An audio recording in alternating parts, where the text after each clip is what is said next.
Welcome, movie fans, to another Anatomy of Movie. We're talking a movie years in the making. That's right. It's a movie where we can all agree DC has finally made one that we can all enjoy. So stay tuned as we talk about Wonder Woman. Welcome to Popcorn Talk, featuring movie discussion, news, and interviews. Popcorn Talk. We talk movies. And now, here's Popcorn Talk's Anatomy of a Movie. That's right, ladies and gentlemen, we're talking Wonder Woman, and just like the infamous vintage photo with Wonder Woman and her male sidekicks, that is what this panel is today! It really I know who I am then. It really is. Might as well start with our Wonder Bracelet. Wonder of a Woman. Hi everybody, I'm Tamara Berg. And we have the Greek here to talk about the mythology, Demetri Panos. Oh, is that me? Yes. Oh, hey, movie fans, what's going on? I'm Greek? And Yes. fittingly has an airplane shirt. And I do. Yes. Yeah, I think it's World War II planes, though. Yeah, I'm going to say it is. Yeah. Blasphemous. Blasphemous. We have John Comerford returning to action for those of you Anatomy of Movie fans. Neither a wonder or a woman. He's not. No, That is right, you are neither. Or a man? And we have Barely a man. And we have a new addition to our Anatomy of family, certainly for this episode. A huge fan of Wonder Woman, Yes. Matt Marr. Hello. Hey, Matt. Hey, Matt, we're happy to have you. Appreciate Welcome. it. Keep us honest. I'll try. I'll try my tiara of truth. A couple of things right off the bat. My name is Phil Svitek. If you're just tuning in to us for the very first time, understand we are very spoiler filled. So if you've Yes. not seen this movie, please tune out unless you really don't care, which I suggest you do care. Secondly, in the description box of every episode, you can get our rundown, so that way you get our full compendium of notes and knowledge, because we talk about the various things and we pull from those things, but we don't always have time to hit every single one of them. And there's a lot of pictures we pull from, and we know a lot of you enjoy the show in audio form, so this is a way that you can participate in the visual aspects of the show without having to tune into the video specifically. So just download that. It's got the pictures, it's got the rundown, a lot of great stuff there. As we always do, let's start with quick thoughts on the movie. And since Tammy, you're a resident female, why don't you speak Yes, first? I am. Okay, representing all women, I would like to say. What do women think of this movie, Tamara? Oh my gosh. No, I'm not going to represent all women. I am so glad this movie got made. I don't think it's perfect, but I thought it was excellent. I do love how women were represented in it. I loved seeing the historical bits.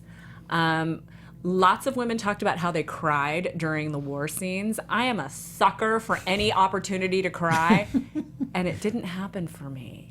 But I was impressed by it. I loved, there were so many visuals that I'm going to be talking about later that I really enjoyed. So all in all, an A grade from me. A from you? Yeah. Yeah. Demetri, the resident Greek. Well, I think, well, for the first time for me in the Marvel vs. DC current movie universe, I think DC finally has the leg up. I know. They finally got one right. Seriously. It's the first, they beat Marvel out and having the first female-driven superhero movie. And surprise, surprise for me, they did an excellent job. Wonder Woman is the best DC offering, I think, since Christopher Nolan's Batman series. It's so good to me. It seems out of place in the current pantheon of DC films. I mean, Wonder Woman is smartly written. It's very well thought out. It has humor, heart, and exciting action. I think Patty Jenkins is not intimidated by her mega budget, as sometimes coming from where she is, coming from independent, that you can be like James Wan was intimidated by working on Fast and Furious, but she worked well with the money that she had, and I thought that was great. At this point, superhero origin stories, they're sort of kind of feeling tired and stale. We've had so many of them, but I think Jenkins and crew deliver a classic hero worthy of cheering for in the theater. And it was great to hear that applause during set pieces in the theater. And it's not just because she's a woman. In all honesty, it's because they get us to care. So whether male, female, if you have a bad movie, you just don't care. And so I think that's the strength of Wonder Woman here, is that not just because she's a woman, but you get us to care. And from watching this little girl mimic fighting at the very beginning to seeing her grow up to be an Amazonian princess, and then become the fish out of water and thrust into learning about humankind, not just mankind, but humankind. As an audience, we recognize her naivete, but we never think of her as dumb. And more importantly, neither do her characters that surround her. And I think that that's important in this movie as well. There wasn't enough Wonder Woman and Batman vs. Superman for me to get a great feel of Gal Gadot's, like, what she was going to bring to the character. But I have to say, in this movie, after watching Wonder Woman, she truly is super and is as engaging as any of the Marvel actors / heroes. Chris Pine, I thought, was smart to take what's essentially a supporting role. From Tamara. Well, there you go. And well, but this is a guy that's from Captain Kirk to even Jack Ryan. Yep. Jack Ryan. Right? Yeah. So this is essentially a supporting role, and I thought it was great. And due to the writing and performance, his Steve Trevor is more than just a dashing. He's very passionately heroic, and I really appreciated that. Patty Jenkins and company may have made the movie too good, I think, because now the DC MCU is going to have to live up to the wonder of Wonder Woman, and from what I've seen so far, all I can say is, uh-oh. Fair enough. Well, the resident Wonder Woman huge fan. Why don't kick it to you, Matt? Well, first of all, I want to say, because everybody's like, oh, you're a Wonder Woman fan, so you're going to love this movie, which is actually not the case. I'm a Superman fan, too, and I couldn't stand Man of Steel. So it's like I have so much invested in this. Like I've mentioned before, I have my lasso of truth since I was 5 years old in a diaper and red galoshes. But what I really, with Tammy, I really agree a lot with. I didn't think it was a perfect movie.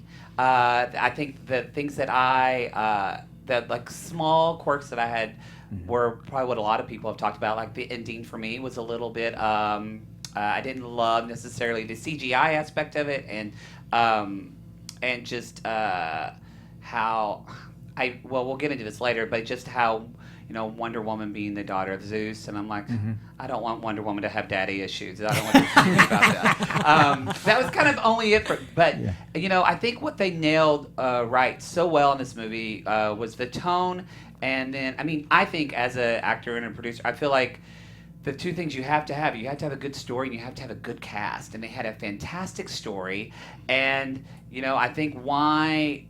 I know Linda Carter is no Meryl Streep, but one thing Linda Carter did well in the 70s is she made us believe that this person was a real person. Yes. And Gal Gadot was the first person, I think, that tried to do Wonder Woman since Linda Carter that was able to do that successfully.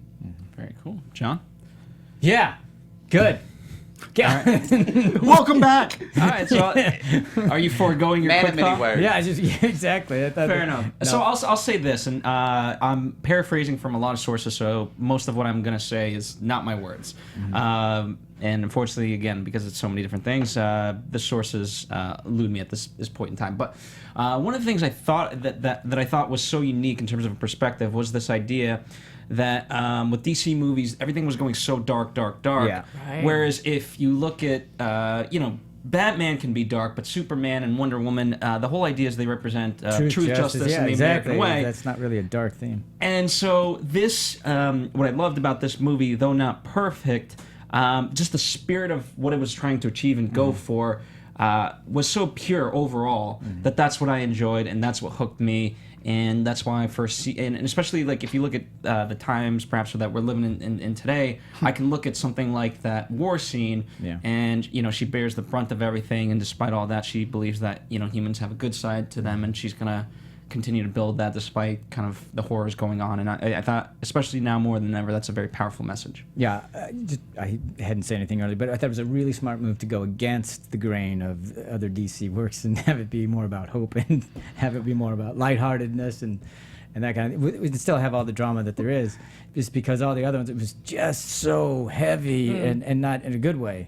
Yeah. It just labored, those movies labored And this one was much breezier. Go ahead. Yeah, Demetri. I was gonna say, like, I liken this movie to Marvel's Captain America. Yeah, so much. The first one, the first Avenger. The first Avenger, and Yeah. So but a this lot of movie, a lot of parallels, but it also takes, it's got the courageousness and virtue of Captain America, but at the same And some of the time, naivete she and all the other has stuff, yeah. the innocence and grandness of Richard Donner's Superman. Yeah. So when you put that into a character and you don't disparage the character, like war is dark and putting her through the dark times of war, it's interesting. And I also appreciate why her origins come from World War II.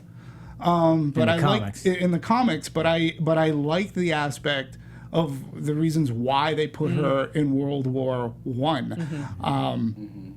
So yeah, I mean it's all those, like, they really took the time to do this character right. Service. I wish that they, it's like I said, when you see her in Batman vs Superman, Gal Gadot fills the boots, but you don't get a sense of really who she is until this movie, and it just makes me wonder, well, I've seen these other DC movies, this can't be the only one that's going to be this good, and but they obviously took time, and you can tell it was a wonderful collaborative effort to get it done right. Let's think, speaking of origin stories, let's talk about the origin of Wonder Woman in general, right? Demetri, I know you have a lot of stuff in terms of the background of the writer, and Matt, you in particular know the whole history of Wonder Woman. Well, Well, more than most. So, Demetri, I'd like to kick it off to you a little bit to talk about the actual writer of the comics, and then kick it to you, Matt, for the TV history and the movie history. Well, William Moulton Marston is actually a Bostonian. He's actually from Saugus. My best friend is from Saugus. I grew up in Peabody, and Saugus is like 8 miles away. He's a firefighter there. I didn't know he was from Saugus, Massachusetts. He was a publicly cerebral as he was privately perverse. And believe it or not, and I again never knew anything about this guy, but he, as a scientist and psychologist, he helped invent the polygraph, which makes sense in the lasso. And he co-wrote a column on family life, but he was also a bondage fetishist who lived in a polyamorous household with his wife and girlfriend. There we go with the lasso. More lassoing. They told everyone she was a widowed sister-in-law. So, he gains saw Masterson as an expert in egghead who could give the business an air of respectability. And he offered to give Marston his own title to write, starring what would be the very first female character superhero, Wonder Woman. And that's a distinction, too, which I think is really cool. I believe it's 41. It could have been even sooner. But it was 41. Thank you. To be the first female superhero to get your own comic book is pretty... That's a pretty huge deal. And then resulting, but what I find funny is how it's changed to Magical Golden Lasso, acts as a fantasy version of the polygraph, as we discussed, compelling evildoers to tell the truth. Speaking of rope, Marston made sure that his heroine was chained or bound and sometimes spanked in every issue until later on in years It's okay, you've had your fun. You've had your fun. Let's do something else. Thank God. So I just find that back then, and making Very this, subversive. she was subversively heroic, in a sense, and born out of World War II. John, you're knowledgeable of history. Just real quick, I don't want to spend too much time on it, but do you think kind of that was in conjunction with the Yes We Can movement for women, and trying to, as we sort of neared the war, especially in that context of World War II? Well, certainly because at that time, it was women were obviously finding a place outside the home and working like crazy. Rosie the Riveter, had only all gotten that the kind vote of 20 years before. So I'm sure that's part of it, because now we have a burgeoning, I don't even, what would you call it, audience for it, I guess, because more and more women are in the workforce, etc. So they're looking for an emblem, a mascot, not a mascot so much, but a figurehead emblem, or something yeah. like Yeah, that. there's even that Rosie the Riveter kind of That's the scene in next the one. film Yeah. where she dodges a bullet. Yeah, exactly. So, which is very reminiscent of the Richard Donner's The Superman. Superman one when he blocks the bullet for Lois Lane. Yeah, very much. Oh yeah, So I think it's very straight much. homage to that, Yeah. if you ask me. So. From the trailer, I got the same Yeah. thing too. And again, Elizabeth Holloway Marston, who's the wife, the wife. Wife of the writer. of the She writer. was actually the wife of the creator. writer. You know, she was the one that actually inspired Yeah. him for his stories. And according to the Christy Marston, remembers her grandmother, Elizabeth, she was a woman who broke down barriers for women. She earned a law degree in 1918, this woman, and helped inspire her unheard of. husband to They create didn't the have the most vote famous until film. Right, didn't 1919. vote, but Yeah, so again, all these That's factors 100 that years go, ago. yeah, all these factors go into, you know, what it, you know, how Wonder Woman came about. And I think it's a fascinating history. Absolutely. You know, But still written from a man and in his kind of fetish ideal of what this woman should be. So well, it's- but you so know, there's I mean, that, that's kind of I odd. think it's wonderful and amazing to see how the character has evolved. Yeah, exactly. So that we don't have her spanked and in bondage every single. Because I think it originally was going to be a whip instead of a lasso. Oh, is that wow. right? Yeah, it was Yeah. going to be a whip, but Oh, yeah. I see. Maybe a little too, Like little two too on the rough. nose. Tone Yeah. down the whip, Yeah, my a little friend. bit. So Matt, in terms of the TV and movie development, can you speak to that and kind of get us to how we got here today? Yeah, thank God for his wife Elizabeth. I even read once, just a little side, that she wore like bangle bracelets all the time, and that's where he Tamara got the has idea. hers on. And I've got Yeah. my bracelet on. But as far as like with going, if we're talking about 1970s, I guess Wonder Yeah. Woman was. yeah.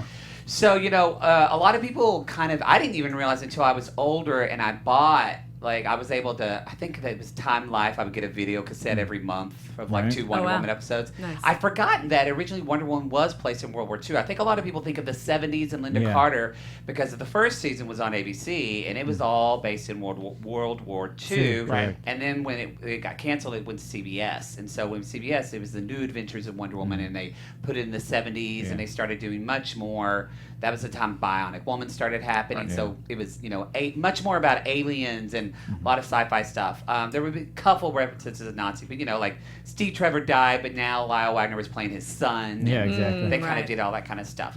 But if you do watch the pilot episode, it really is a very good pilot. I think it's very faithful to the comic book adaptation. It has kind of the same scenes that I loved so much in the film. Is that like one of my favorite scenes is Linda Carter walks into a clothing shop Yeah. dressed as in her Wonder Woman outfit, and this woman's like, "Oh, you can't wear that," and freaking out. And she starts like giving Linda Carter clothes, and she's like putting them up to her, and she just says so honestly, she's like, "Thank you so very much," and she begins to walk out of the store just carrying the clothes without paying for them. And of course the shop owner freaks out, and then it cuts to like her pushing Wonder Woman out the door and slamming the door, holding the clothes. And so I thought they did that so well in this scene with Etta Candy and the kind of like the Devil Wears Prada montage or whatever Yes. you want to call it. So I thought I saw those type of influences. So I think, and I know we're going to talk in this more and more as we kind of delve in like specifics of the film, but that's what's cool about Wonder Woman is that she has, and the fact too that she was a woman, because a lot of the comics back that started doing female superheroes, they were always something girl. So it is notable that it's a woman that we're talking about. And that was his wife's idea. She's the one that said, why not write a comic book about a woman? And he said, okay. So the fact that, she has, I think they did such a good job of keeping her that they did in the TV show as in the film, keeping her Greek origins and actually using that, because I feel like a lot of people feel like that makes it complicated or that makes her seem unrelatable, that she's a goddess. But in actuality, and I think we see this in the film, it's what you were just talking about, what makes her origin story actually interesting, because Sure.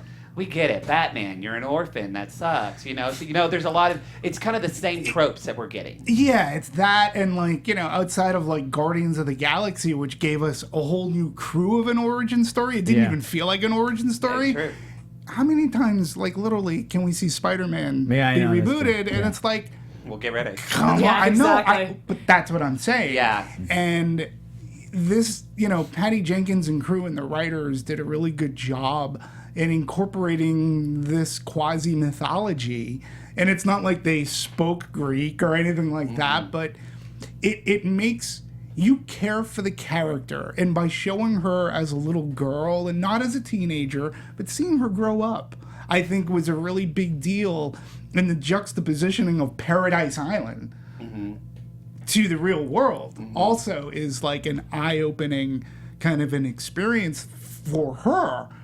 And that is like, to me, the way that was handled was great. Yeah, and I think a lot of that comes from too of, like I love Greg Rucka. He is a big comic writer and a film writer, and he's writing Wonder Woman right now, doing a fantastic job. If people want to get into Wonder Woman comics, Rebirth is a good place to jump in. But, and I say that, he's a straight man, and I feel like it does show that this film was directed by a woman and was written by a gay man who often talks about, oddly enough, he's from Oklahoma, the same place I'm from. And so I'm really not Alan Heinberg, I promise. But I think there is this knowing what it's like of being an outsider. Yeah. Like, I grew up in my world, and Alan Heinberg talks about this, where you think you're normal in your own house, and then you go out into the real world, and everybody's telling you, for who you are at your core makes you weird, or makes you... And straight white men don't normally relate to that. But that's who's been writing a lot of Wonder Woman and trying to make these films. And so I think the fact that they really did it right and got Patty Jenkins to come in as a female director and spearhead this, I really think that's why we don't get Wonder Woman being stupid, because that Joss Whedon script did have her be a little stupid. It had people mansplaining to her a lot and all that, and we didn't get any of that in this film. Right, so it's Phil, I think you have the info about how long this movie has been in the works in its various and In all sundry kinds of iterations. iterations. I mean, even dating back to Ivan Reitman in '96. I mean, it's a whole twins, history. Ghostbusters. Stripes. This guy, it would have been an interesting. That would have been a different movie for sure. Well, you had that, and as you alluded to, there's the Joss Whedon, era in about like the early 2000s, and then it sort of goes into. I actually looking at it, Michelle McLaren was signed on to do it, and if you know the TV world, she is, for lack of a better term, like a goddess in the TV world. Yeah, and she, you off air we were talking about Breaking Bad and other such shows, Game of Thrones, Walking Dead. She's had a hand in She's awesome. top shows, and so she's an amazing producer, and it would have been interesting to see her take on it. But nonetheless, at least that was a good direction in terms of going after a female to really go for this. And then she just, she couldn't do it, and so Patty Jenkins steps in, and she had always wanted to do it, even back to, even the early 2000s. After doing Monster, Yeah, she apparently went to them after Monster. After And she was on Monster. Thor. Yeah. She left Thor for creative differences. Right. Patty Yeah, Jenkins well, did. and she's in good company. Yeah. Well, but to be fair about that, because I had a conversation with a friend of mine driving up here, it's what DC is lacking. And DC is lacking a Paul Feig, who he is the ultimate, he's the yay or nay person. And DC seems to be a little bit scattered. So it's amazing to me that, they were able to pull Wonder Woman together as tight as it is. Again, to me, this is more like a Marvel movie. Well, I think a lot of that's because of Jeff Johns, and he really has done a good job of kind of passing the buck on this one. But I mean, I know Jeff Johns because he's a huge comic book writer, and I've read his comics for years and years. And Yeah, but since he's taken over for DC, I mean, he's also responsible for Green Lantern. He's not. I love Jeff Johns. I love Jeff Johns, but until Wonder Woman, everything else has not been all that great. That's true. So, I know in Comic-Con last year he talked about how he wanted to bring hope back to DC and everything. So hopefully that continues. they that was need a it. start I here. do. Let me ask you guys this. do. This is somewhat of a topic, and I just want to ask you guys this. For me, it's somewhat of a rhetorical question, but is this movie in response to Batman v Superman, in response to Suicide Squad, in terms of tone and? Well, and it's hard to tell because I would hope that yes, it was, but I mean, those were in production right around the same So I don't time. even know if they would see the end result of that, yeah. of those Yeah. before they were doing this. But I think whoever was the tone, and I'm going to say it was Patty Jenkins. Tonally, it was in response to everything is dark, even Christopher Nolan's. I mean, but that's supposed to be because it is literally The Dark Knight, so it has to be. But everything was so much. and that what the splendor or the wonder or the hope, I guess is the right term, of these comics were missing in DC stuff. Yeah, I agree with you, and also they didn't go campy as the '70s show. Right. Not that like the '70s show has Linda Carter, who she played it straight and beautifully and wonderfully, and that's the reason why the show lasted as long as many seasons, right? And let's not forget So- Deborah Winger's Wonder Girl. Right, but you couldn't necessarily, to your point, they infused some humor into it, but they made characters that you can. There were characters in this movie, not necessarily caricatures of taking them from the page and putting them in. I love Affleck's performance as Batman, but since he's been in a what would you call it? He's playing against Superman and now Wonder Woman, and we're not. DC has done everything backwards. Yes. Like where Marvel gave us the characters first. I mean, by the time we got to the Avengers, there had already been like 2 Iron Man movies. We've been introduced to these characters, so we know how they are alone. It's how are we going to play together. So they've already started their ensemble piece in DC, and it's sort of kind of. And then they introduced her. And then they introduced her. But right, Yeah, exactly. Yeah. But they did a good job. They did a great job. So, and we'll talk later. And it's also too, I think it's very important that. Going specifically to the question, though, don't you think it was in reaction to that? Don't I you think tonally they I went? agree with you because I think all of those movies were being done at around the same time. But I also think it was in reaction to Dark Knight, just because everything's really, really dark. We have nothing even in the hopper. Suicide Squad, we knew that was coming up, but then you knew that was not going to be light and breezy. So I think it was in reaction, going, we got to do something different here. That's what I think. Yeah. But I don't think specifically to Batman versus Superman. I think it was to Dark Knight, and everything else on the slate was, where's the light in this? Where's the fun? Where's the And that was a criticism beginning with Man of Steel, which was the first superhero movie after The Dark Knight. Right. There was Man of Hours Steel. and hours of smash. And Just again, music. at least people will criticize Superman Returns. Right. But to me, Superman Returns, Bryan Singer and such, at least got the tone. I agree with that. Right. Yeah, I think too. it got the tone, and to me was more the of a gentleman casting who issue. played. See, I liked him. Though, No, I liked Brandon him. I Routh. could not stand the terrible Lois Lane. I think that's been the way they've cast Lois Lane in the last. That's a whole other thing. Okay, but at least it was a perfect homage to the Donner Yeah, I totally Superman, agree. and Brandon Routh. he was Talk good. about He was another fantastic. I liked him.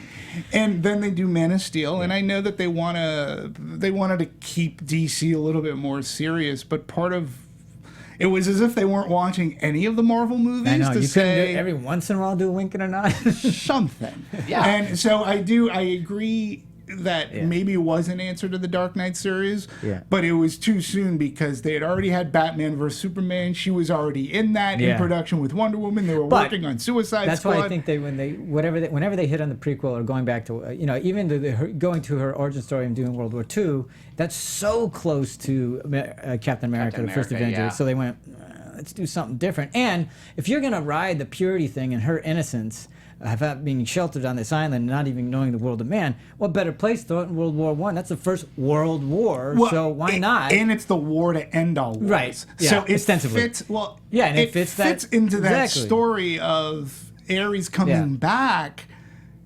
It builds into Wonder Woman's thought, like when she hears things of war to end all wars.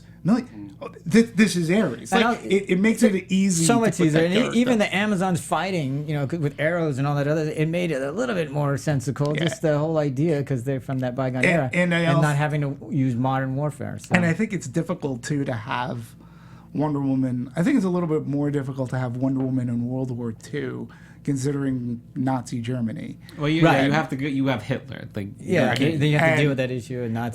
Exactly. If a god can't take out, like that's a topic honestly, that you stay away from. Captain America did that, and they did it so well. Yeah, it's like how are you gonna do it? Because it was about the differently? Nazis, but it became about Hydra. But they stayed away from. That's what I mean. They had it as like know. Hitler in the background, but they really just told the story of Captain America and kind of, had Nazi-esque stuff around. Well, doesn't he in one of his Captain America hit Hitler in one of his little promo tours. Yes, or whatever. yes, yes, Just yes, like it's in the yes. comics. Well, I want to talk about it. Might as well talk about Ares, the villain. Okay. But in terms of World War One, the real difference to me, if there is one, and I'm not the biggest history buff, so I apologize, but in that sense, World War One really happened because everyone, in that sense, treaties were being broken left and right, and so you could conceivably see that as the Or they're the trying influence to of Ares. uphold treaties because we have a treaty with so-and-so, so therefore we have to go to war. So Exactly. there's that too. Anybody else feel sick in their stomach right now? Yeah, a little bit. Just me. A little bit. Well, yeah, see, a little bit too close to home. Whereas for me, the different in World War II, yes, it has part of that, but it's in some sense you could just categorize it as the one man's, being the catalyst. Like, okay, I'm going for it, and I'm creating the Aryan race and the superior race, and yes, there's a lot more to it than that. But at least like the spirit of it is different, right? So you could see Ares in this. Yeah.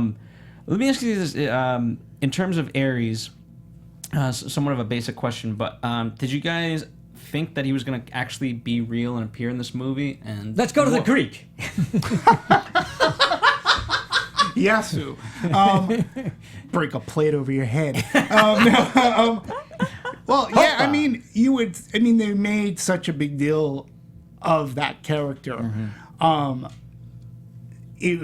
me, it was a little bit of a good bait and switch because right off the bat, I knew that David Thewlis. Yeah. I knew he was a bad guy. I just thought he was a double agent. I didn't know he was going to be That got me. this You didn't know he god. turned into Ares, right? I didn't know he was going to be the god. I thought because again the whole thing was he's going to come back to Paradise Island and ruin our lives. We have to be prepared. So I thought it was going to be I've learned about war.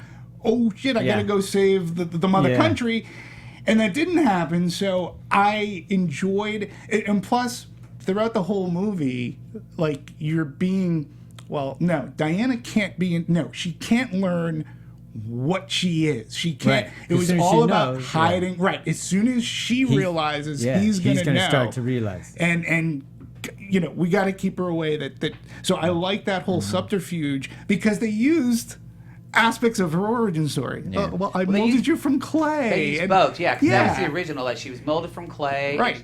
Which Zeus was breathed kind life of cool into if you her. think of it in a way that like no man was involved in creating her. It was truly from a female island, a female perspective. Sure. And so when they did that in the comic books in like 2011, a lot of people like that run. reboot of it, I don't really care for that comic run. I think they really kind of got rid of a lot of things that are true Diana, but.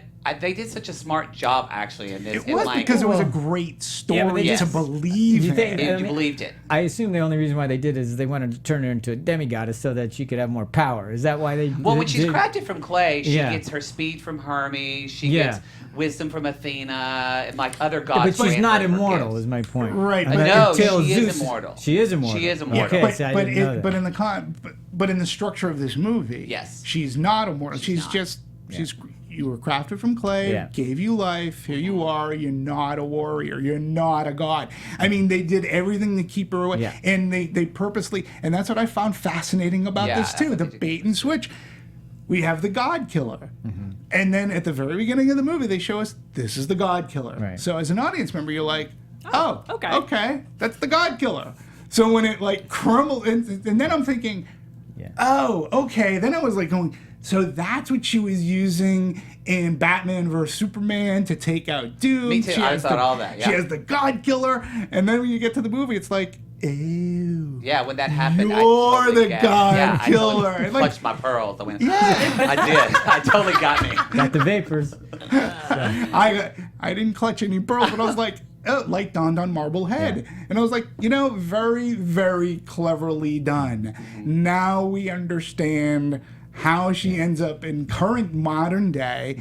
She is a god. She's born of Zeus. Some people had problems with like that whole thing. I and- liked it here. I hated the way they did it in the comics. In the comics, it was terrible. And like, I mean, they had Amazon raping men to make babies. Like, it was really just like, wow, what the heck? That's dark. Yeah, it was really just, I could not stand that run. But this one, I knew that was going to happen. I heard that she was going to be referenced to Zeus. And they did it so freaking smart. You could not like it to me. Even somebody who didn't want that, I went, well, crap, that makes sense. You know, you just had to accept it. Yeah, and Tammy, it was that done was very well. I'm going to throw you to Tammy because you've been a little bit quiet, and I Oh, want to get your gosh. perspective on this. On what? On Ares and perhaps her origin story, but we kind of veered into Diana, but specifically about Ares. You weren't familiar with her origin story, right? No, Right, no, so- I wasn't. Right. No. So did it work for you? Did you buy it completely? It did. Or I just- mean, I am the great blank slate when it comes to a lot of these That's things. true. You know, I get She's to got a watch great and just suspension go. of disbelief. Great suspension of disbelief, and I forget a lot of what I've already seen. So I walk into the movie and just go give it to me. I'll take it. Whatever you got, I'm gonna bring it in, and I'm gonna love it. You know. So in that sense, you know, I'm not coming in and analyzing every moment. I'm just, you know, I'm discovering with the innocence of Diana, I'm gonna say, you know, as I go through the film. And so I don't like to try and figure things out. Yeah. I want, you know, what I want from a movie is for them to give me the entertainment, the story, the, you know, the unfolding that they have spent so many years trying to create. I would just like to receive it. And so in that sense, it just worked really well for me. I mean, I loved the, you know, the innocence of learning about her being the only child on the island and why she's being protected and how she's being, you know, secretly trained, and you know, all of it unrolling was incredibly enjoyable for me. And Okay. you know, and then the learn. Go ahead. and then you know, again, like the switch of who Ares was and where are we going, and I bought it all and I enjoyed Well, it. let me ask this in that because you know, as you guys are alluding to it, there's the whole worry that they have to fight. But when time comes to it, he says, "I don't want to fight you. That's not Right. my goal." Right. And so I want to talk about his actual motives Okay, and well, what you guys thought. let me, because I got to get into the Ares thing because I haven't had a chance to talk about it. So I thought the backstory, or her origin story with the backstory of the myth, that's all fine and everything. They spent too long on it, but that's okay. Yeah, I agree. But and I knew as soon as we saw Sir Patrick Morgan with the cane, I go, that's Ares, because he has a cane. Therefore, you know, I've seen Da Vinci Code. I know the guy with the cane is going to be your bad He's guy. gonna be the bad So, guy. I just boom. didn't know he Oh my was gosh, Ares. I you're just thought it was a hilarious. double when agent. they said the God Killer sword, I go, sword's not her, the God Killer, you are. And so, but I don't care. I don't mind figuring it out because they told it well anyway, so I was fine with that. But the thing that the whole him being Ares, and you go, okay, so yes, she's gonna have to fight her half brother, and God against goddess is gonna, and we're gonna see who wins. But I'm going, wait, he's a god for a millennia, and so he's just walking behind people, whispering to them so they do bad things to each other, or letting them do bad things to each other. And his goal is to get rid of them because they're horrible. Mm-hmm. And what is he waiting for? He's waiting for Wonder Woman to show up and then have her do it? He's a god. Why doesn't he do it? So that part of the logic of it, I went, He didn't know not about. He buying. wasn't waiting for Wonder But Woman. then why? But if he wanted to get rid of him, why didn't he just get rid of him? Because as a god, humanity had to destroy itself. He Yeah. He can only give them the tools. Yeah. And because the Yeah. whole thing against Zeus was. But then why? Then when Wonder Woman appears, why does he say, here, you can help get rid of him? he does. That's why I said, yes, but if she can do it, why can't he? Again, it's going back to Zeus and why he created humankind. Right. Ares got jealous of this. I got that. Yeah. He's not going to wipe him out, but he put those dark thoughts into him so humanity can wipe themselves I know, but then out. he turns to her and says, here, Well, you can help wipe but them you out. can. She wasn't going to wipe them out. He just wanted her to be a partner in. Yeah, we can help make okay. this world, but humanity has to it's just destroy That itself. argument isn't working for It's me. just at a weak all. argument Yeah, for it's Jenna. a weak argument, and I'm just going, right, Isn't there okay. a lot? because there is free will, but you can push. So there's he free needed will a in- partner to help him do it when he was lonely? I mean, Yeah. I just went, that's Isn't not that, really though, good for me. I mean, I'm not familiar with the Greek gods, so maybe you know more about that mythology. But isn't kind of the whole, just from the vague memories of reading stuff and like, my undergrad was in opera, so we had to study all that kind of stuff and like for some operas. But wasn't the whole point that they didn't directly interfere in people's life? They almost manipulate. Yeah. The Greek gods were supposed to manipulate humans to do their bidding. What? in a sense, and there was Yeah. like free will, and Yeah. yes, they wanted. And they weren't wanted using strict to have Greek mythology. They had a Right. hybrid kind of mythology. Yeah, I don't know Yeah, the mythology, I so. mean, they wanted people to honor them, honor the gods, and whatnot. But it was supposed to be a quote unquote paradise on Earth. And you're right, they manipulated the whole Ares thing, which is fine. I mean, for me, it works. They're not doing straight mythology. This is comic book exactly. mythology. That's fine, whatever they want. This I is just pop think the link culture that they made mythology. between those, they have to get them to fight because they have to. That's the story. I just thought the link they made was it was just weak, and it was like, all right, it just wasn't the best part of the writing for me. That's all. Yeah, I mean, a lot of people are sort of saying this is kind of where Zack Snyder's influence in terms of, especially because you're citing the story elements of it, but it's in terms of you had cited the CGI character of Ares now, and especially when he gets all of his shields and things like that.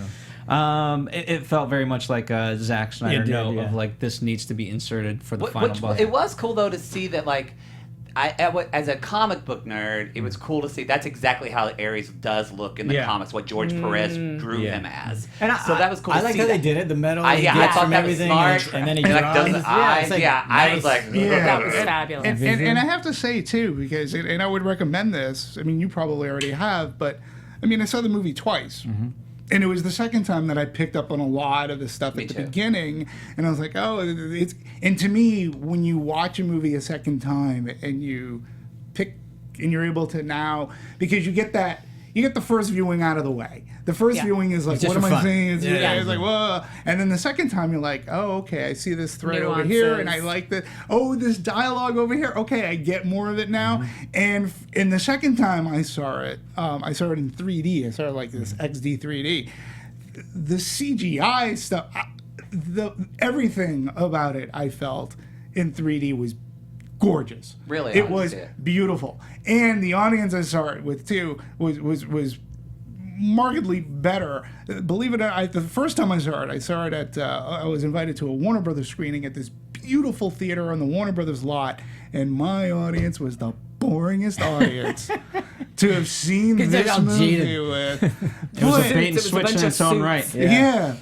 But going to your point, like that fight with Ares, I thought, again, for me, the second time around, it played so much better. And again, to your point with the Zack Snyder, it was very tempered because what I liked about it is there were multiple things going on during that fight. We had Steve Trevor and his band of merry men. They were trying to figure out, we got to stop the bombs. We got to figure this out. So it was one of those things, and what I like in action movies too is when you can have multiple things happening, even though your main character's trying to get this down. Well, we've got another task over here, and the plane's taking off, and the way that it was orchestrated and the way that Patty Jenkins and crew put it together and edited, because our main characters aren't together for this. Wonder Woman's by herself, and she sees Trevor, which I really enjoyed, and. Yeah, the second time around, that fight to me was awesome. I agree. It helped. And also, I think, I actually saw this first time with Roxy, AfterBuzz, Roxy Stryer, host of DC Movie News here on Popcorn Talk. So we went, and she turned to me after the movie, and she said, we just saw a Wonder Woman movie. And it was kind of, and yeah, she's a fan as well, but also, too, like, even on the beach scene with the Amazons fighting, I remember thinking, oh, wait. I've never seen anything like this in my life. So a lot of this, and seeing even some of the naivete that's played out in London, the way she does those humors, I think it's good to see this movie second time because we just aren't used to seeing this, which sounds so stupid and ridiculous that I have to say that. Yeah, but it's true. It's true. Well, wait, I'm going to add to the end of the movie because I'm going to divert a little bit from what everybody was saying. I like when they stack the scenes and you've got multiple things playing, but I thought it was ridiculous that Diana, Wonder Woman, is sitting there encased in this metal, and he's squeezing her, and it took forever for her to come out of that. But that's a bondage thing. What's that? It was totally a bondage thing. Yeah, I know, but I'm just going. It was a long time. Yeah, she's waiting for the plane to explode. We do the flashback. And I'm going. Why isn't he killing her? Like, why didn't he kill her already? Why I thought isn't he killing her? He's a god. She's not struggling. She's not doing anything. Why isn't he just crushing her? And that part of it took forever. The rest of it is all fine. We're cutting back and forth and all that stuff is great. And then it just went, okay. Really? Why? Yeah. I get that. They don't cut back to Ares. And so what is he doing? I'm going to take a break. I'll have a snack. She's good. I'll be right back. Hang on. And I was like, what is happening? Why are you taking so long? I agree. So, I don't know. We need air. Well, I mean, I personally, again, because that's the time that the hero. I mean, I understand what you're saying, but again, it's just you're just playing with time because you've got to go back to see the plane, and if that plane as doesn't they say in You script writing, they call it cover with life. Yeah, you got to do something. She can't just be sitting there with a and doing nothing and going, No, look at the thing blowing. No, That's the happening here. yeah. See, to me, that scene plays out. I love because the that's moment. where- I love the moment, but I do think You got to but give just- something else so that there's a reason why she's not being But as killed. a Because you viewer, set up, yes. he's crushing her, and then 10 minutes 30, later. yeah, But as, whatever it yes, is. I love the moment. I think Yeah. you needed to have You all need that to the have moment that had, but moment. as You a just gotta but have as a a better reason watcher, for it. I started to think about, I've got to do laundry after this. And that's you don't I'm going to want. solve it Yep. for everyone. Go. She wished for more time and she had it. Okay. There you go. I'll go for that. All Okay. right, moving on. Thank you, Phil. It was all about time at that point. Anyway, so I want to talk about She Wonder should've Woman. pulled out that watch. That's what I'm saying. Yeah. So I want to talk about Gal Gadot in particular. Gal Gadot. Gadot. Gal Gadot. Gal Gadot. Because one of the more interesting parts before we talk about her specifically is that Patty Jenkins at first wasn't.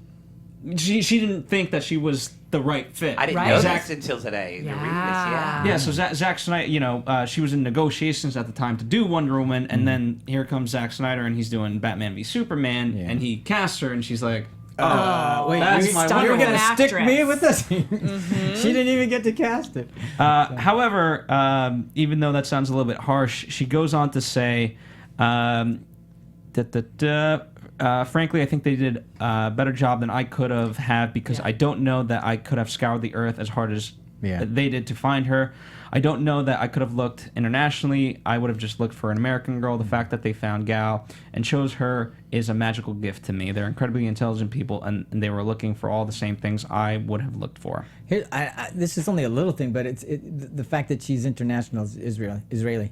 I just thought this was great that we had one woman who had an accent who didn't automatically speak like an American because although she's an American icon, she's clearly not American because she's from this island in the Amazons, or she's an No, they did a Amazonian great island. job with that because Yeah. that's what George Perez did in the Yeah. in the '80s. It was before like Wonder Woman just walked in. She's like, "Oh, it's a Macy's," Exactly. you know. Yeah. Where in the '80s he actually really made it like it took her years to learn English Yeah. and like really Wow. kind of. But I thought that was cool. They in did this a one. smart job Yeah, the way they the talked Sachiari. about that in the movie. Because she would have been taught, the classics in every language you can imagine, on this island. So. Sure.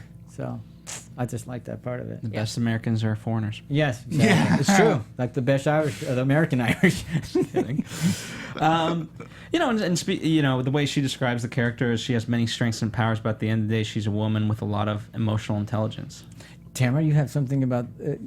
I thought, are you going to read that thing about the way she About looked? the costumes and Well, stuff? I know we're not at Yeah. costumes, Go but it ahead. has We're something to do not, with. But it has a lot to do with Gail. So there Gal. was Gal. Gal There was Gadot. there was a fair amount of criticism about how little the Amazonian women were wearing, and You have criticism? Not at all. Yeah, No, Dimitri I didn't know. mind. Nah.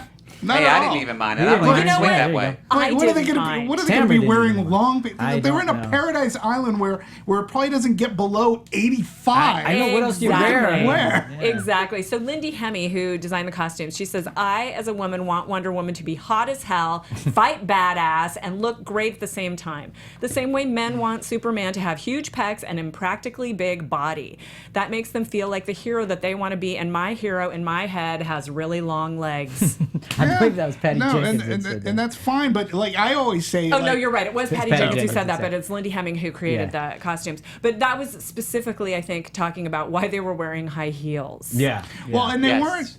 See, and I noticed that they From a weren't practicality necessarily heels. Oh, they like, were they were heels. heeled They were sandals. heels. Like a sensible Heeled wedge, sandals. They're maybe. exactly a sensible wedge. Okay, I'm gonna. It's not a spectator. This It's not is a pump. This is a complete side moment, but remember in Legally Blonde, there's the Yeah. hey, can you describe those shoes? And he's like, they're black. Great, you're not gay. Yeah.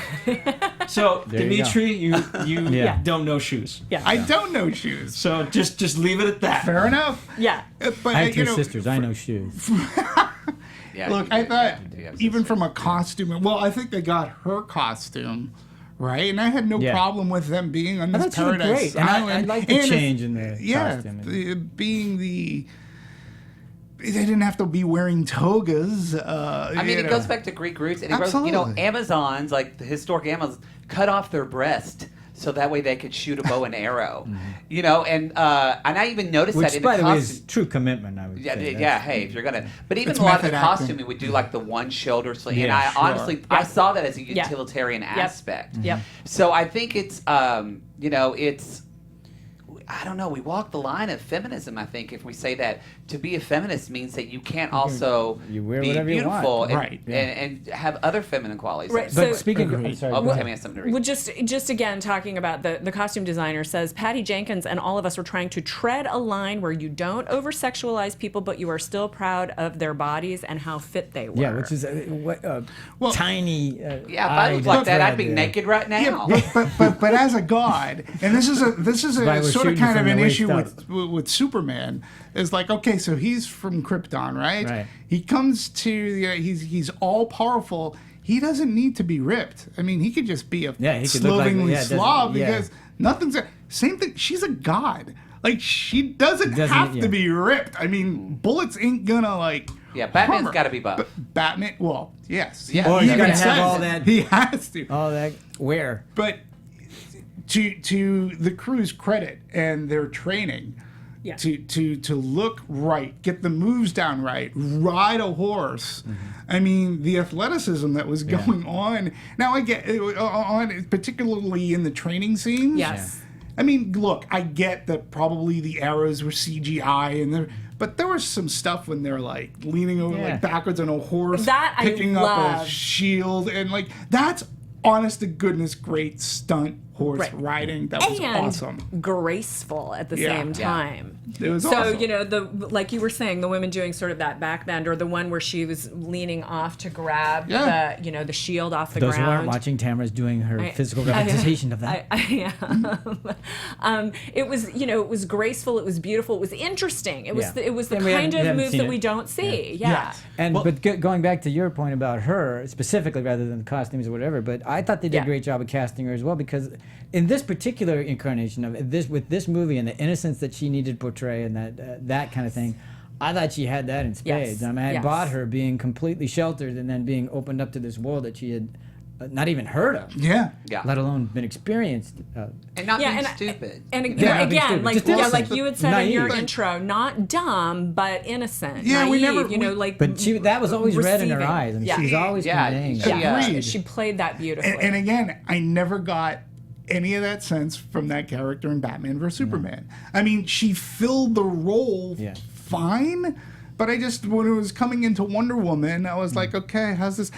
I was comparing it to other DC movies, so I really had. Which, who knows, they could not have even been Right. writing her that way, And- but Yeah. then BV And who meant else it was so badly. considered? If we can just real for a second, all the other people that were considered yes, for this role. too. That's an Do you interesting remember? We list. had Angelina Jolie, Sandra Bullock at one time, Misha Barton at one time, Olga Kurylenko, many. Catherine just Zeta-Jones. Catherine Zeta-Jones, and what Mariah Carey. was it Mariah Right, Carey. Beyonce or something? wanted to have to do Oh, this. good but Great. these Yeah. are, Okay, but too, these yeah, two so- are like in various incarnations. Yeah. Are we Megan gonna make Gale it a got close. comedy? Yeah, And that's a beautiful costume, actually. If you Google Yeah. Megan Gale and Wonder Woman, you'll see the George Miller. It's similar, reminiscent Right. of kind of what it's more Gladiator.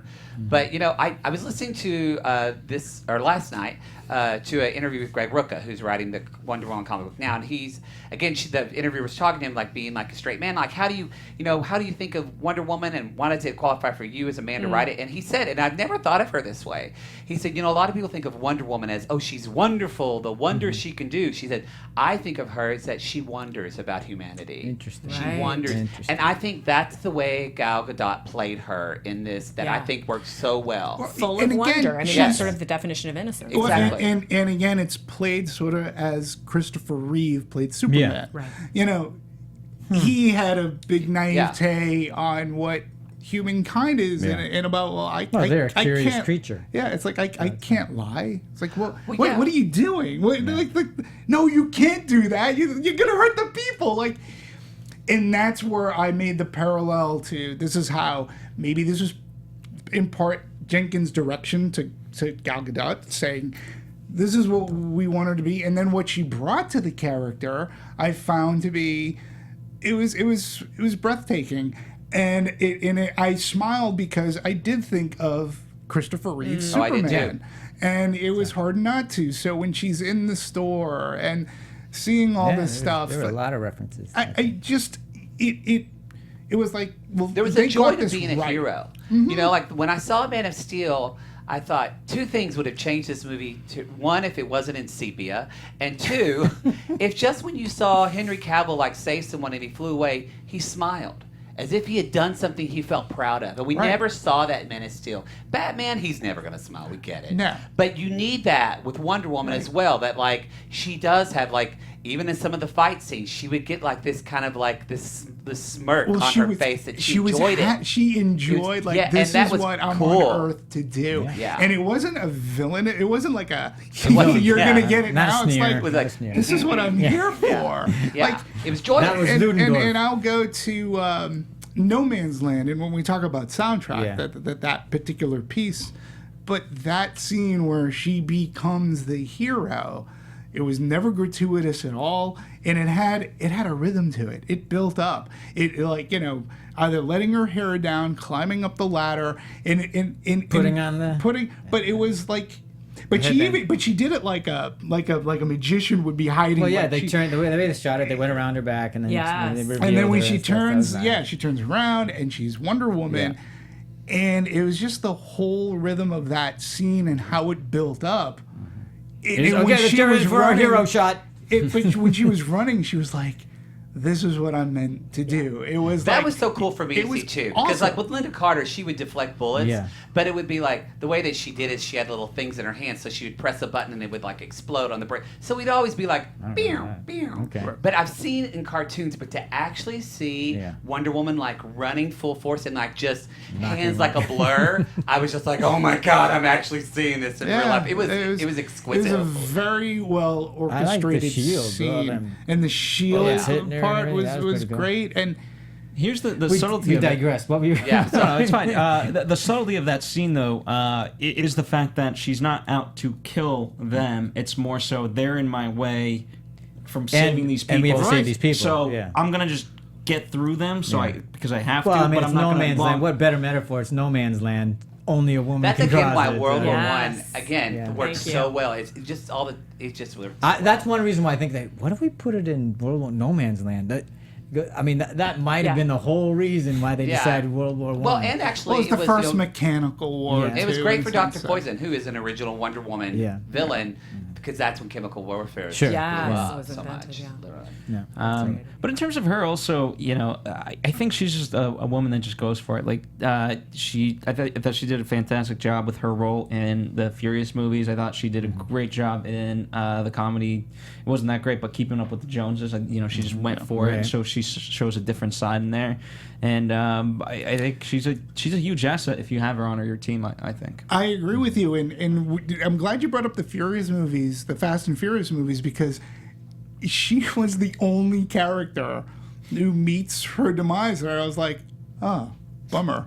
Like, I was like, well, why? I mean, Why'd you have to kill her? Yeah, and it's they did it in such a. It was like, oh, like, yeah, she ain't bouncing back from that, But her character, I actually cared for. So when, and I can't say that for very many Fast and Furious characters, but hers I did. So I agree. And Yeah, Zack Snyder she's passed got in her. pathos, man, for Yeah. sure. Absolutely. Indeed. Pathos. Sure.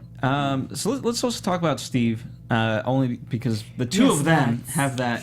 I mean, it's just Tamara like, perks up. Let's talk about that naked scene, shall we? Yeah. Just Yeah. you and I will Yes. talk You about gotta that. go ahead. Yeah, let's. I mean, Chris I'm Pine. tapping out. Speaking of, you know, here's another guy. We talked about him as Captain Kirk, but also just in Horrible Boss 2, you know, he took on a different role. He's a charming actor.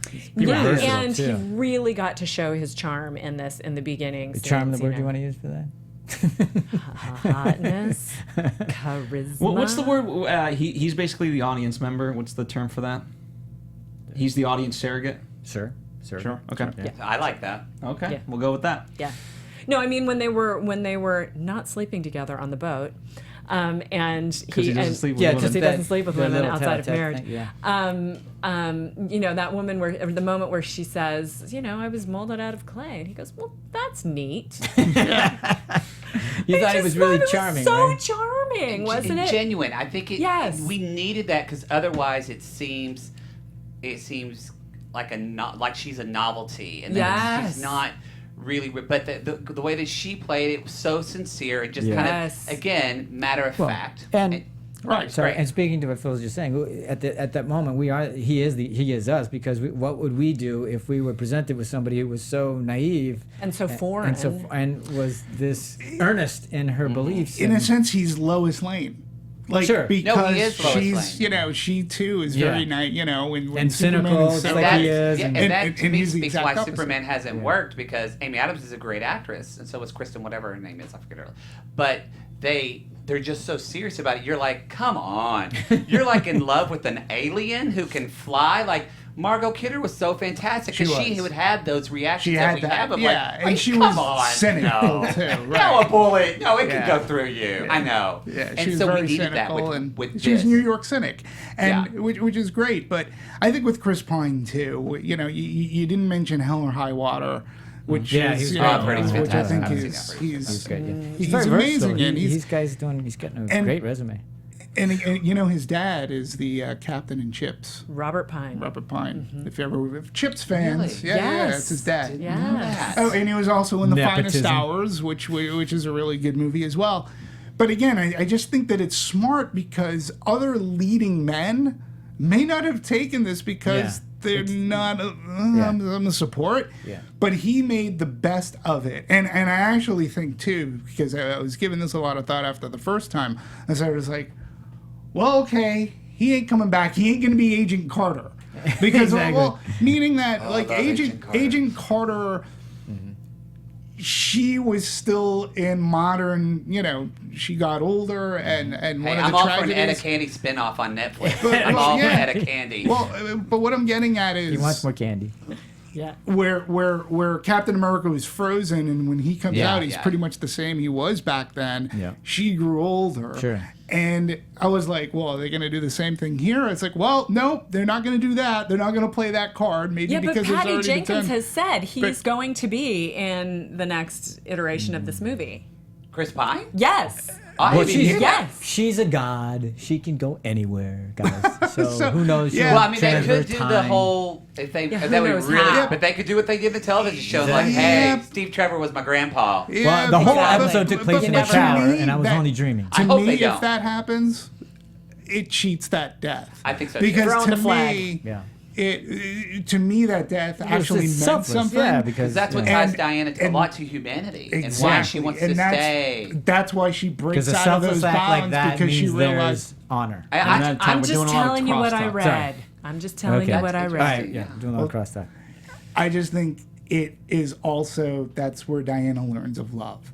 That's why she breaks out of that chain. Like, and that whole scene is very much earned. It does not come off as being tacky. And when it happens, because you really don't expect it to happen Well, to she Steve sees- Trevor or to Chris Pine. She sees the change in him because I'm sure she's 3,000 years old. I'm sure she's experienced love with another woman. With that's kind of everybody's talked about how Wonder Woman's probably bisexual, but with this, it was like Breaking news. I know, breaking news. But what she sees is this person not only that she loves, but this person that that changes. That he changes and does the right thing, and he's not destined by the gods to save humanity. He does it because he chooses to do it. And so you see why she sees the hope in humanity. I also thought it was Yeah. interesting how he says I love you and Wonder Woman never does, even though we know I love you, but I just thought that was what a play on that. That normally it's just always the female saying I love you, and the guy's like I know. I'm going to offer a Thank you. slight variation on that because I don't know that Steve Trevor changes so much as she changes in what she thinks people are capable of. Because I think he always had it in him to do that. I think that, but she didn't see that because she sees things in black and white. You lied? How could you lie? Oh, that's fair, But by yeah. the end of the movie, she realizes, wait a minute, they're much more complicated and nuanced than I had thought.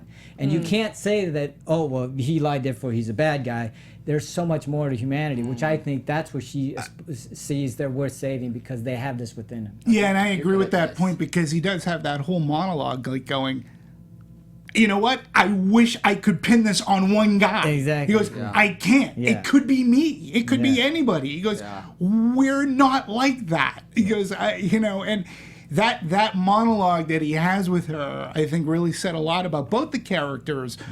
But and again, the way, and if it was scripted this way, and the way that it was orchestrated, with Diana or Wonder Woman coming out of that blast and not being able to really hear, and he's talking to her, and we can't hear what he's saying, and he goes off. We're love like, that well, moment. that was interesting. That's why I think her being encased, where she's able to replay that, and we hear the audio of it. It's like, Oh, I love that. you Yeah, I can love save Yeah, the world. That's great I too. can Just save come the up with day. a better reason why Ares isn't crushing him. Touching her. Let's talk about the fact that Steve wasn't almost in the movie, right? The character, they were toying with the idea that he wasn't going to be in it. Now, ultimately, they chose, as the quote is, Steve is so deep in the mythology. Yeah, it's like, how that could why would you want to do it without him? But okay. Finish that quote. Well, 'cause it's really Steve is so deep in the mythology that after some debate, we found that just like Wonder Woman needs Steve, we need Steve too. We need to be able to look at Diana through the eyes of the audience, and it's interesting that those eyes be Steve's, in that he's almost always represents the status quo. And that's Sneider that said that? Yeah. And I mean, to your point, John, one of the things I love about Steve is the idea that early on he says, like, listen, I don't know what I'm gonna, but I've got to try.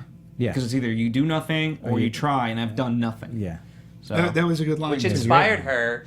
I thought that was a great, that's something that's changed in her origin story, is that normally, and they do this very campy in the 70s, but it's still, I remember being a little boy thinking it was so cool. But they have a contest that they're going to send one person to man's world, and so they have they do all these in the comic books. They do all these different things like riding horses and shooting arrows, and then out of the blue they're like, now bullets and bracelets, and you're like, wait a minute, when did the Amazons get a gun? I guess. But anyway, I actually like that they kind of took all that out, and this was Diana's choice to do this. I think again from a feminist perspective, that was way more empowering. Yeah, and also that great line from her mom. Again, single line. Mom says, if you leave, you may never return. She says, who will I be if I stay? So, which is just as powerful to And the me mother as him has a saying, great I've tried line. nothing. Exactly. I love great. the mom had a great line of like, you were, I forget 101%, and if anyone knows the exact quote, where you were my greatest joy, but now you're my greatest greatest sorrow. sorrow. Yeah. But what they didn't explain is, why can't she come back?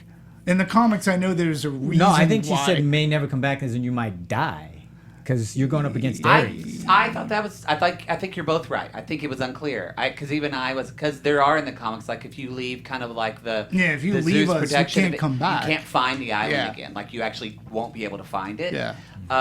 That's no more in the modern comics, but it wasn't clear. I just believe it was a mother saying, if you go, you might die. And I know that they're gonna be- because she's they're- protecting her the whole time. Well, and I know Robin Wright and Typee is going to be in the next Wonder Woman film. It might be a flashback, but I do know. that. Well, she's immortal too. No, she's not. Wait, and we see a clip of them in Justice League actually. We'll The find out. Amazons, nice. I thought Robin Wright was amazing. Oh my gosh. Yeah.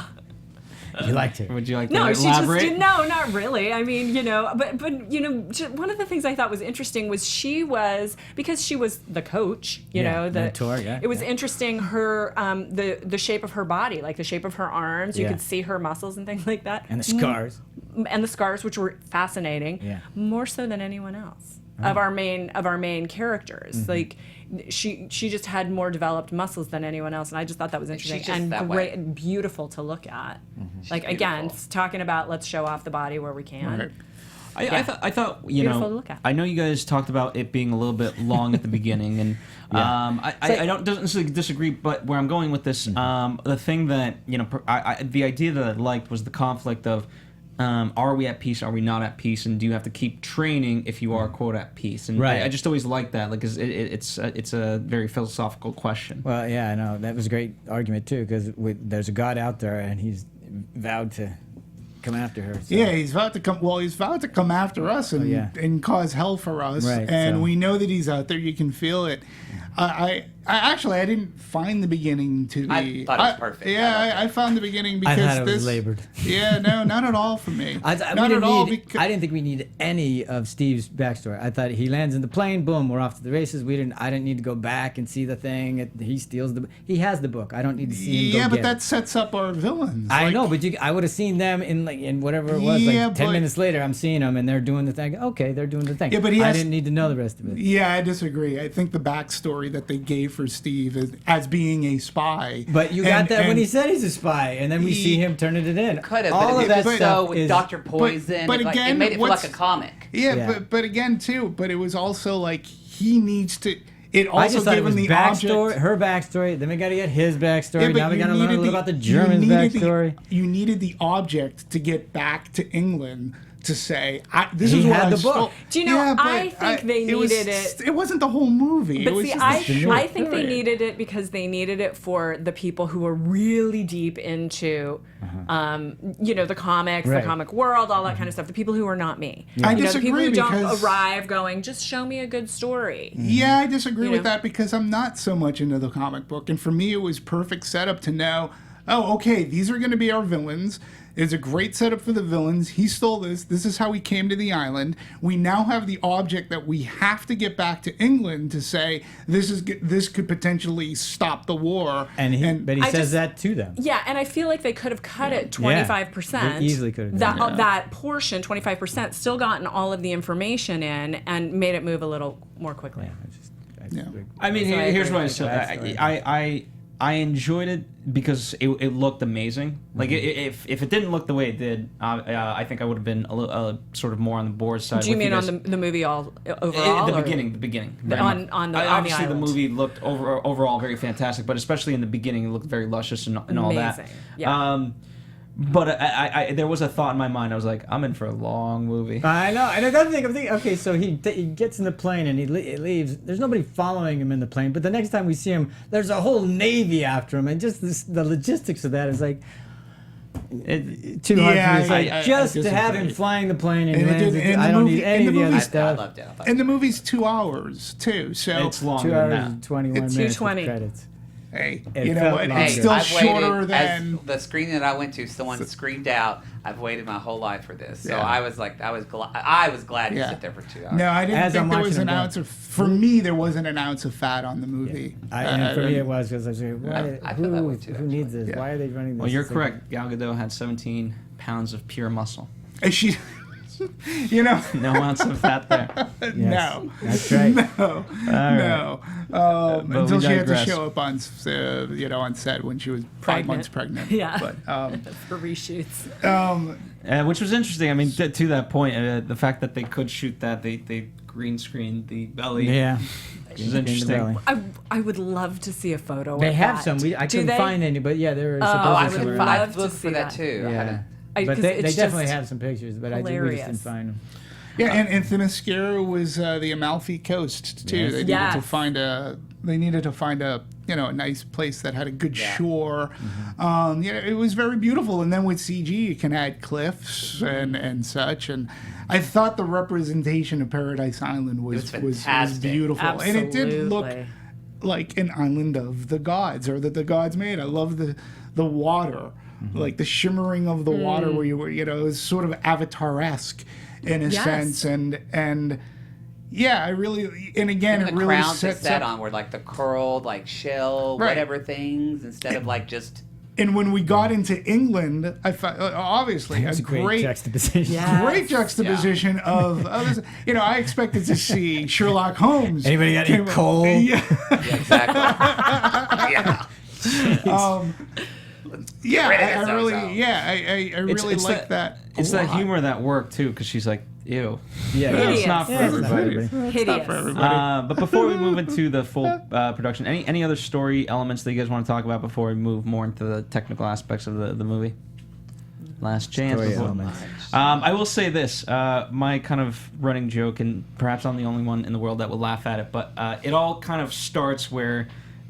He sends her the photo, and she's like, "I'd love to hear your story one day." And Yeah. then she goes through the story. Yeah. I would love to see in Justice League So how'd you get here? Because she never actually tells Bruce Wayne the story. Yeah. It just goes through her mind. Yeah, exactly. Again, I think that would be a realistic reaction. That would be actually, I think we would love to see that, honestly. Yeah, I think so. There you go. Reshoot that moment, put it in. Yeah, there you go. I gotta say, I don't have much faith in Justice League. Well, we'll talk about that. But no, I think the only story thing is that we didn't see Dr. Poison die, so we saw her kind of go away. So a lot of people are just wondering like how that would come about for her in potentially other. This is good. Okay, so let's touch upon this fast if we can, only because that's a pivotal moment where she's she holds the tank. Yeah, she's holding the tank and she's supposed to throw it on her. Yeah. At no point do I actually think that she's going to throw it on her. I think she's like trying to throw it at Ares. That'd be a different movie. But why that's what linger? That's a part I didn't You were quite supposed understand. to think she was gonna throw it on her. But I didn't think that. I know you did. I think part of it was the way it was shot. You never got that person off to the Was right side there. was right there, and that's what she was aiming at. I knew she was close. Yeah, but, that's what I'm but saying. What was the I'm motive? thinking if they had blocked that better, But you would have known. now, Why? see, Because she knew that this woman was horribly evil and was the one that created the thing, the gas that's going to kill humanity. And But she you gotta doesn't kill the deserve to source, live. kill Ares first, then Well, we'll literally, figure out she created the But gas that that's just just what killed he's, Steve Trevor. Yeah, that's what Ares is trying to do, is get her to... He's Yeah. trying to get her to hate, and that goes Yeah. back to, Right. they've done this in the comics before. Like, there's this one. He's what doing to was her it? what he does to yeah, the humans there's like by a really whispering cool in her ear scene and where getting her. It's like, Ares goes and sneaks in Diana's bedroom in the night, and like you see him picking up like the lasso of truth, and he licks it and says, "I am the truth," and that's what he talks about at the end of this movie. That war is truth. Yes. And so I feel like that's how you can. And Batman struggles. It's like, what's his truth? Like, be justice, or that he's just really pissed off that his parents are dead. Yeah, exactly. And so, like, what enables him to fight? And we don't really care with Batman because and the whole he's got thing's cool about what stuff. she believes. But for Wonder Woman, it's Her like argument, the essence what's her- of what does she use to fight? Yeah, and it goes to because Steve says what matters is what you believe, and at the end, what she believes is love. Yeah. Is the only thing that works. Yes. All right, so there you have it. Spoken from I the love woman that. on I the love panel. that so much. So by the way, of course, there's tons and tons of stuff we could talk about the story, which again, for all that, for more in a different perspective, perhaps. Well, certainly, we have DC movie news, but as we always like to do, we always like to talk about the technical, which is a little bit different than any other show I know on the internet. So let's dive a little bit into that. And by the way, the comment section is a great place to talk about stuff that we don't get to talk about on the show. Yeah. Right. Otherwise, it'd be a ongoing show for the rest of our lives. Yeah, Until Justice League came out, and we got to eat. Wonder Woman 2, I'm here, you The guys. other Let's thing do about it. the story is that I think they could have ended. It was just labored. Fair enough. Areas, not all over, but. I think. We touched upon this, but and I apologize. I think it was you, Demetri, that actually pulled the quote, or I forget. It might have been you, Matt. About the training in particular of the 35 women and the background for performers and Right. kind of Yeah. So can you speak to that, Demetri? Just the full training regimen. Yeah, I mean, well, obviously, Gadot trained hard bulking, weightlifting, cardiovascular, alongside a company of castmates, including stunt performers and pro athletes. And did a lot of horse training too, right? Yeah, they did a lot of horse training. So you had Norwegian actress Lisa Loven Kungsley, who played Penelope, Uganda's Florence Kasumba, who played Senator Akantha, and Ogbomo as Philippus. NJ Wolf is a champion boxer who played Artemis. She was the big woman, like on the thing, like she's a championship boxer. She was the one where they like break the stick on her back, and she's just like, yeah, what? she's like, What's what? up? Yeah, What's so up? It's Tuesday. you had a wushu expert, you had a CrossFit champion. I mean, you had track and field stars.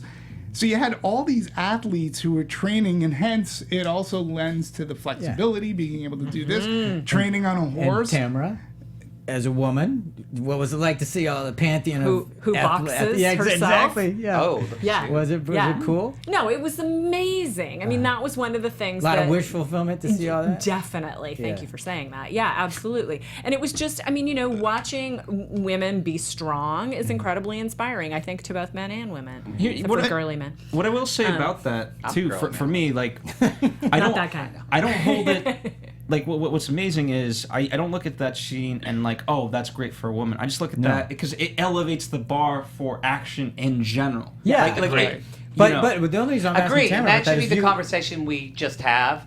But we have to also take the context that because it's taken 76 Exactly, years that's to get my Wonder point. Woman, is we that have she to doesn't say. get to see that. Well, we have to Exactly. think. Like I have a friend who took his 9-year-old daughter, Right. And like during that, he thought it was. He didn't think about it, and he looked over at his 9-year-old daughter during like the, and he started crying. Yeah. Because her eyes were huge, and he was like, "Crap! Yeah. She's never seen this before. Like it makes you emotional." Yeah, because that's it's to that point though. Is I never went. Oh, I'm so.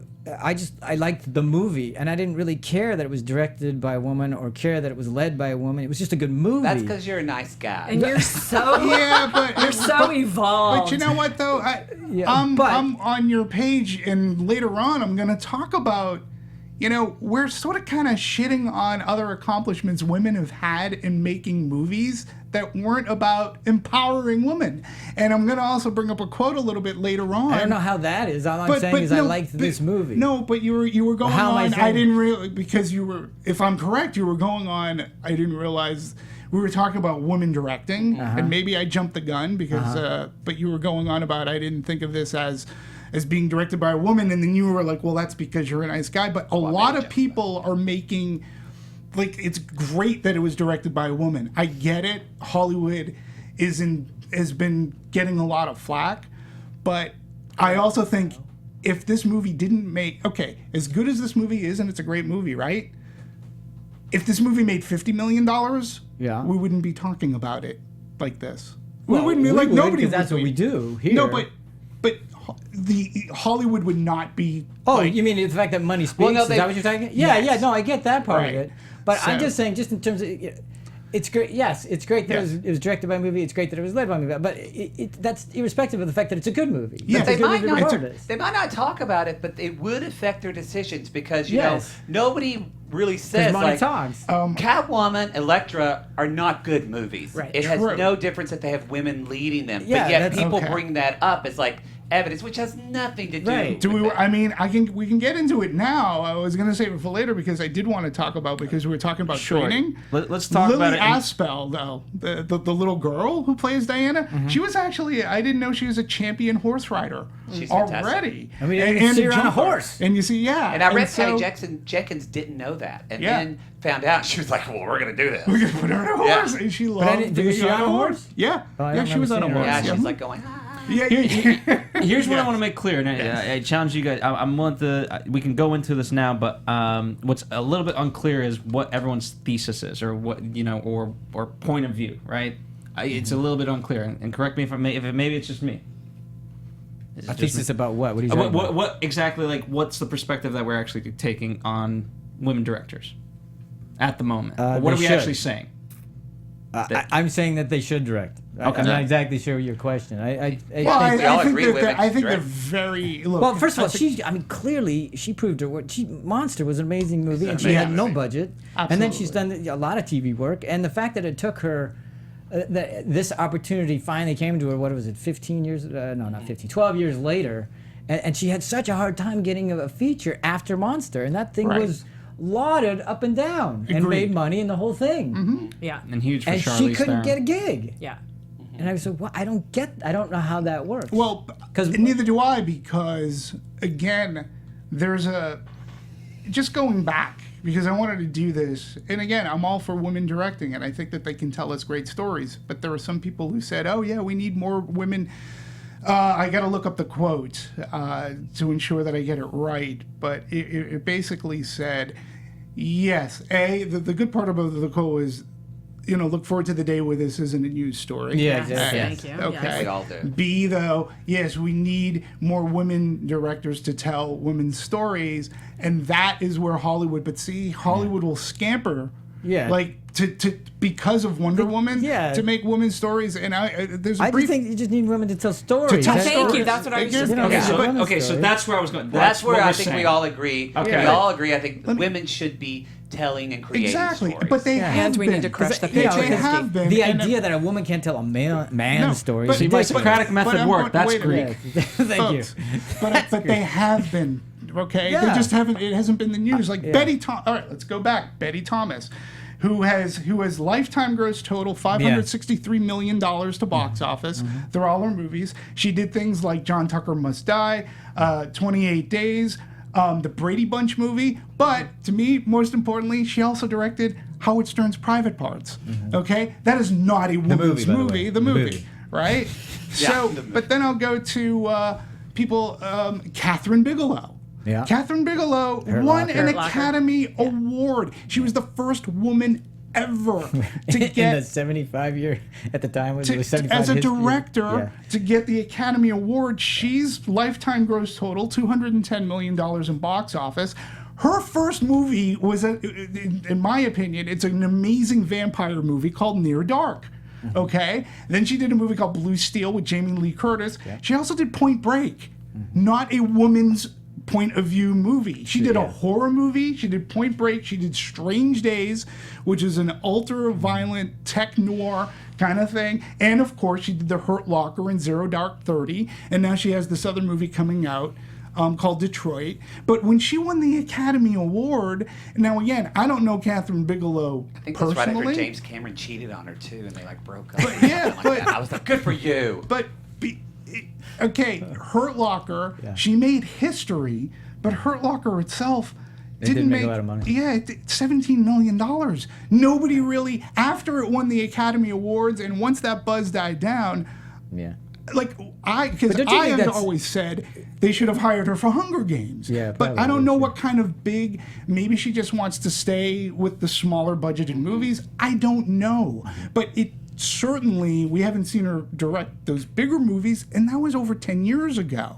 Okay. But the climate has changed. You're talking about movies that, in our country, the climate about women has changed because we have a president who sexually assaults women. Has it? I Has mean, it you know what? changed, And Tamara? I don't mean to get political, but I mean that women In a now way, are yes. having to Yes. to speak. As somebody where I do a lot of activism work, like in the queer community and stuff like that too. So as somebody like where you feel like you have a leg up, and now suddenly the own government is totally disenfranchising you. It's now you have to speak up for. And did DC use that as a marketing ploy to help get women to see their movie? Totally, they totally did. But it does. I think it does. That's why this is. Because you feel like, ugh, do I need to be talking about women's rights again? Well, yeah, because Roe v. Wade is being threatened again, which is, you know, it changes that. I understand that. I understand everything that you're saying, and I don't disagree. Okay. Quiet down, Tamara. You're only a woman. Go ahead. Trying. Please go ahead. I'm trying. My gosh. ahead. No, I think yes. In a way, the climate is changing in that people are, but women are. You know, we're not being quiet anymore. Hello, Women's March. How big was it? Yeah. It was the biggest movement that we've seen of its kind.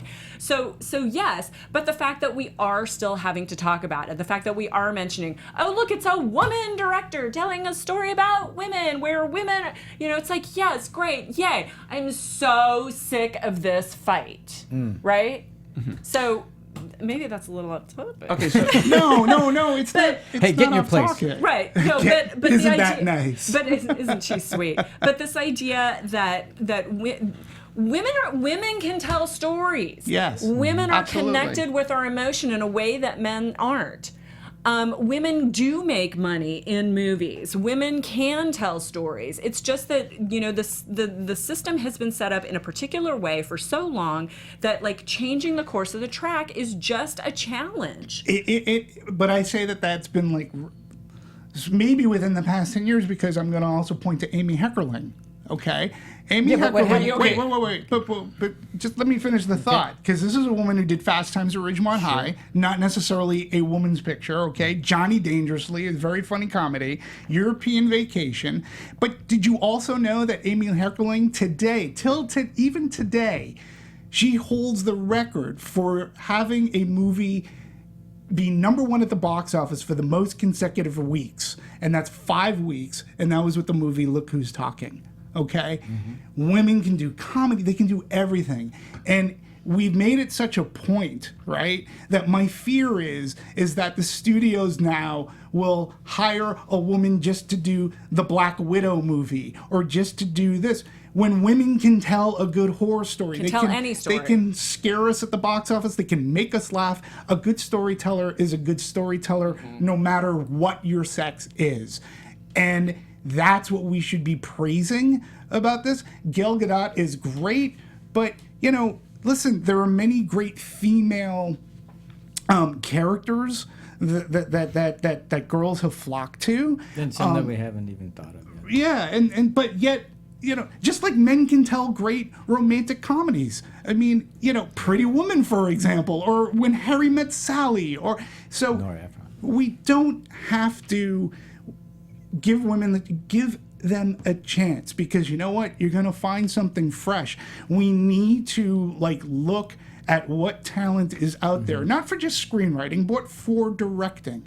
And whether it's male or female, we need a breath of fresh air in our storytelling, because to be quite honest, when I go to a movie theater and 3 of the trailers are superhero trailers, it's like, come on, Even I'm a little like, oh, yeah. We need more, and women can do it. It's been proven throughout history. Well, again, of though, cinema. I want to say you are a nice guy too. You know, because not all people. I know, like as a gay man and an actor, I've got the thing that's going to get me in the door is to play the Sean Hayes like flamboyant gay guy. Right. I'm not going to play like a murderer. I'm not going to play because no one's going to even think to cast me in that. And so it's like you kind of have to like compromise yourself, saying, okay, well, I'm going to do this thing because that'll at least get me in the door. And that sucks. And so even if women have to be like, I understand if a lot of women are like, you know, well, I want to do some women superhero movies. If that's great. If that becomes a trend, I'm happy, because I know that eventually then someone like you who's going to be like, well, let's not have him do a superhero movie. Let's have him do like this thing about like a serial killer, like have him do Zodiac or Zodiac 2 or something like that. But again, it's Monster. just like, yeah, Monster. Thank you. So again, though, it's just, I think we are obviously not the head of a lot of these studios, who are not necessarily, these people sometimes are not the most forward-thinking people. Well, you know, Ileana Douglas was telling us the other day that it goes in cycles. You always, you know, how many years ago was it with, women, you know, they're not being represented, and now there's this big push to have more women directors, more women in decision-making roles, et cetera, and it was great. Oh, we fixed that. Exactly. All done. We can And go then- back to our normal way. You're right. By the Yes, way, we fixed that. just quickly, Yeah. just so we can plug it, Ileana Douglas's podcast called I Blame Dennis Hopper, which is also on the Popcorn Talk Network. Take a look at it. Absolutely great show. We went down a wormhole. Fantastic show. So, Does that answer your question? well, here's what I will say. I'm glad we got to this place, because we started, from my perspective, at an awkward angle of we were arguing. From my perspective, I didn't even know quite what.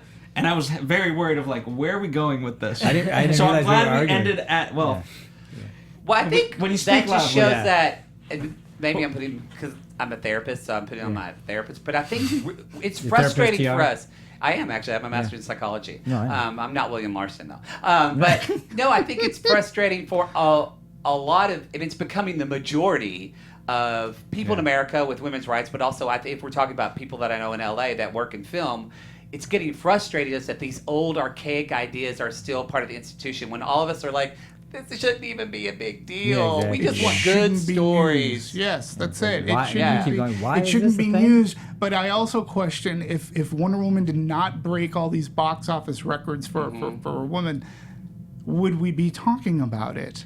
Because again, Hurt You mean Locker as a won the society, not Academy- here? Well, yes, As a Well, as a because all these society. execs too, they're As a looking at soci- numbers. Yeah, I'm sorry. Yeah, of course. Yes, as a society. Yeah. Because Hurt Locker. No, they probably be talking about it. See, this million. is why we Yeah. don't let women direct these kinds of Exactly. movies, because they can't do Exactly. it. They're And it would be good, they don't make justification. money. That's the problem. I know. That is You know, the problem. As That's opposed what's to so saying, wonderful well, did they is do a that good job? this made a buttload of money. Right. And largely because of the marketing campaign, and largely because women came out as supporting. So, congratulations. So, okay. But the word of mouth, it wouldn't have done real well going on, because word of mouth would have been, don't It's not bother. good. Don't see But it. Yeah. that is through the But roof. But there have Exactly. been, again, I'll just point to Hurt Locker, which won the Academy Award, got Yeah. great reviews, only made $17 million. Yeah, So but in I the don't- pantheon of things. Yeah, but again, you can. I don't think you can compare the two in terms of their numbers. Well, you can compare just the numbers, but that's a totally different kind of movie. I think one of the reasons why it didn't make a lot of movie is the subject matter. Yes. Like, I didn't want to see that movie, Listen, honestly. I- It's good. I was like, mm. All I'm saying though is when I'm talking about numbers, Yeah. had Hurt Locker made 100, there have been war movies that have made Sure. a lot of money, Saving Private Ryan.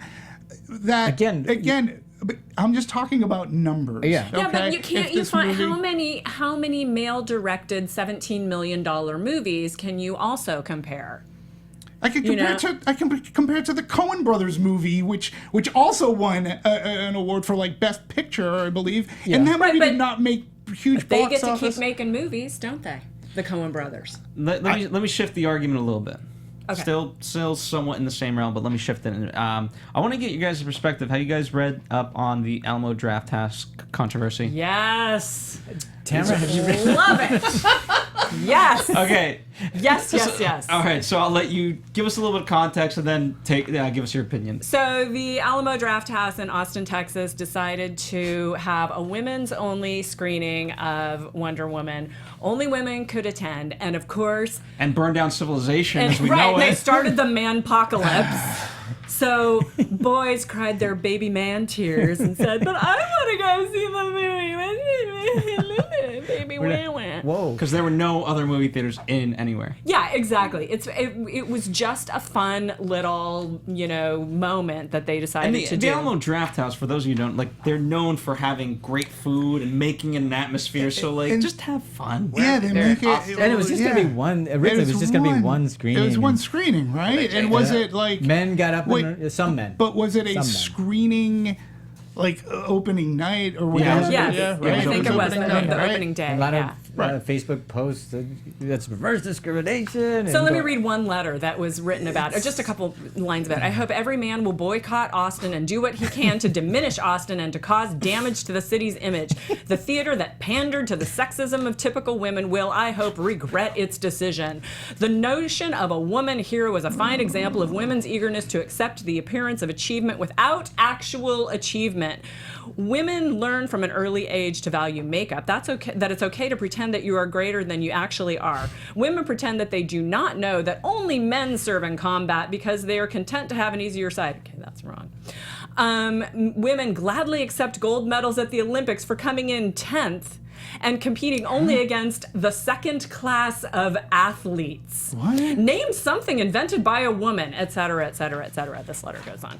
So the Radar. mayor of Austin, Ding, ding, ding, ding, ding, ding, ding. the mayor of Austin answered back and said, "I'm writing to alert you that your email account has been hacked by an unfortunate and unusually hostile individual. Please remedy your account security right away, lest this person's uninformed and sexist rantings give you a bad name. After all, we men have to look out for each other. Can you imagine if someone thought that you didn't know women could serve in our combat units now without exclusion? What if someone thought you didn't know that women invented medical syringes, life rafts, fire escapes, the foundations for GPS and Wi-Fi, and beer?" And it goes on. That's the great kicker. Brilliant answer from the mayor of Austin. It's like I really had a hard struggle. It's like why does any man care if they have a? Why do they care? I just I- let them. Whoa, Fuck, I let's know. have fun. I'm from Southern Oklahoma. I went Yeah. to school in Texas. So during the political season of our Yes. country, like I had family relatives say to me, "Matthew, do you really think a woman should be president?" Still, 50-year-old men saying that to me. So when I read this, that doesn't surprise me because You know what the answer is? The answer is yes, because it's been proven throughout economics that they actually run better. William Make more money! Thank you, Yeah. Phil. And actually, William Larson actually wrote about how he said he doesn't feel like the United States will achieve its true greatness until it has a woman president that actually runs the country. That was a dream he always idealized Yes, for the United but States. she's Wow. still going to be tied up according to him, right? Right. Apparently, exactly. yes. But so anyway, this didn't surprise me. But Speaking of different polls, Fandango reported that Wonder Woman rounded out the final leg of its marketing campaign as the most anticipated blockbuster of 2017 with 10,000 voters, the biggest survey in the company's history. Furthermore, it found that 92% of people surveyed said that they are looking forward to seeing a film that features a standalone female superhero, and 87% wished Hollywood would make more female-led superhero movies. And Well, that's just going back to stupid. Austin real Just quick. kidding. After this big uproar by the men writing to it, they had to open up more screens. They had to do They more did. female-only They screenings did. because they all sold out Because immediately. all the women went, "Oh, really? Okay, I'm going to that."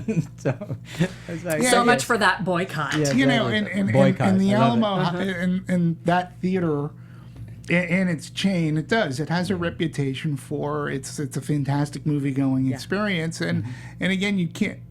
There's a reason why Beauty and the Beast did as well as it did too, because it's very strategic by getting Emma Watson, who is very pro women rights. So like it's proven that done right, you can. And to have a female only screening, it's like, who cares? What difference does it make? It's like, go ahead. Obviously, I think their argument being, okay, not that I agree, but their argument being, if we did that, it was only a male only thing. That Do you would know be what sick. male? That's Tuesday at exactly. any movie theater. These are the same people that say if I can get gay married, then I can be able to marry a horse in a church. You know what I mean? Exactly. So it's like, you just can't reason reasonable. Yeah, Wilbur. Nay. Also, we might as well continue the controversy train. Sure. I want and this ties into politics as well, but the Lebanon campaign. Oh yes. Have you guys read about? Who wants to give a little bit of context? You go ahead. Discuss. Yeah, I don't want to give any context of it. You go ahead. All right. Well, I have it written down. On May 31st, Wonder Woman was banned in Lebanon after the campaign to boycott supporters of Israel asked the Lebanese government's Ministry of Economy and Trade to block the film because its star, Gal Gadot, served in the Israeli military. On June 7th, Variety reported that a Tunisian court suspended the theatrical release of Wonder Woman after a lawsuit brought the party and the Tunisian Association of Young Lawyers to have the film blocked due to her Israeli citizenship and military service. So we just jumped into male-female politics. Now you want to jump into the Mideast politics? Yeah, sure. Let's do it. It's a whole different type of show. Let's fix this. I can handle it. I thought this was gonna about a be movie. easy. Welcome back, John. That's right.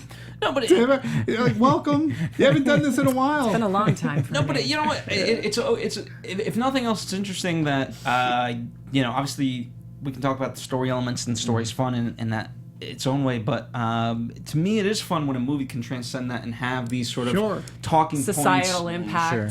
Yeah, and really break Yeah, down. and it's And a whether or not comic it book solves movie. anything, I don't know. But at the least, it opens the door for dialogue, and Well, you know. so And I don't think preaching to the choir is a bad thing. I know we were all on the same page overall of most of this stuff, but there's a sense that preaching to the choir is not a bad thing as most people think. Well, I find it fascinating. It is, on its face, a superhero movie.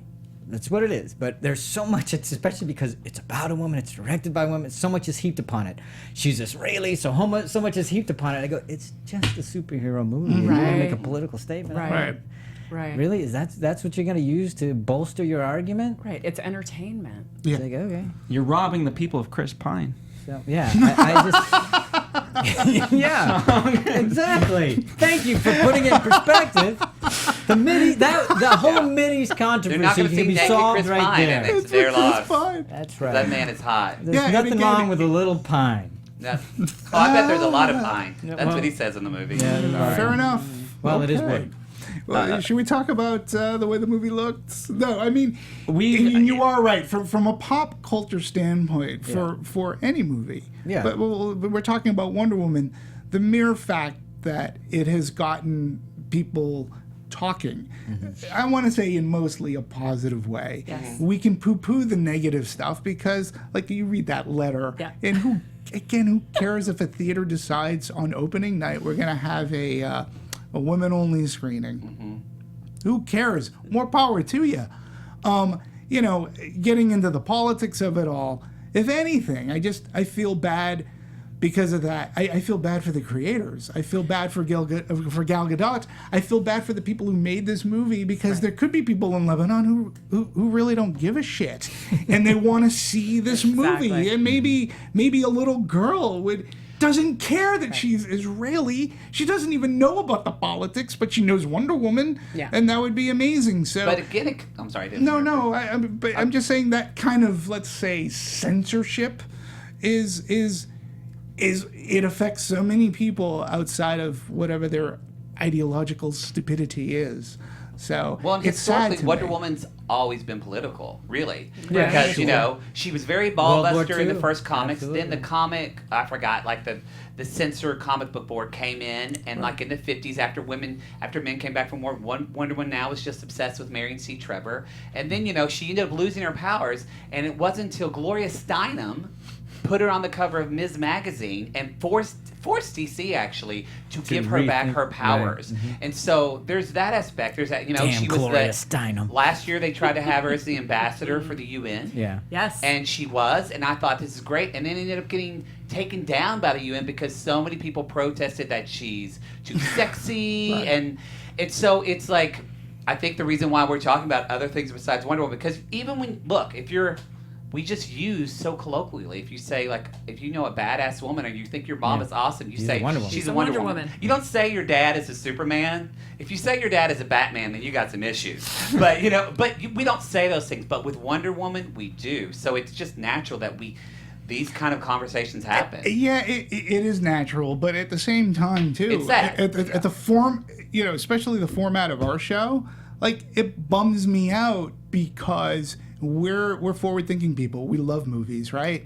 And we don't hold that same regard. Like, if a man makes a really good movie, he makes a really good movie. If a woman makes a really great movie, she makes a really great movie. It's shocking. Yeah. But like Plato's allegory of the cave, we have to go back in the cave to bring out the people who are... I understand. But I mean, see, we've spent so much time talking about it. And I'm I'm not scared saying of that the it dark. hasn't been great conversation. And it's been great.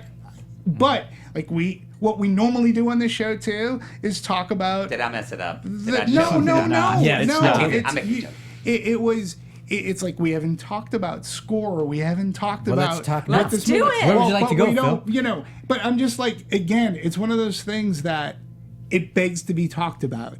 And I do agree that movies do have a place in pop culture, and they can transcend so much more than that silver screen. But you're right. It does sometimes, it loses the artistic talk about it. Yeah. So let's dive in, right? Yeah. We're a little bit pressed for time, Yeah. but you know, why don't we do this? Why don't each of us go around and say one of the technical aspects they found notable in particular? For Tamara. You want to start, Tammy? No.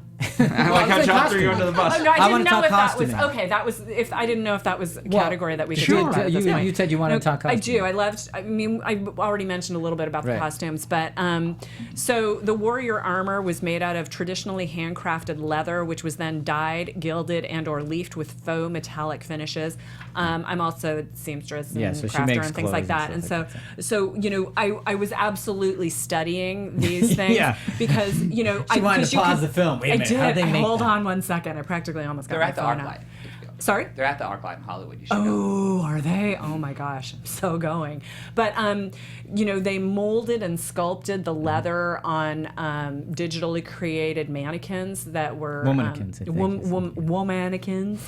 And one of the interesting things I found was that as they were going through the training, the women's bodies would change. Yeah. And since these pieces were so carefully sculpted to the bodies, they would have to make adjustments and send things out, and which I just loved.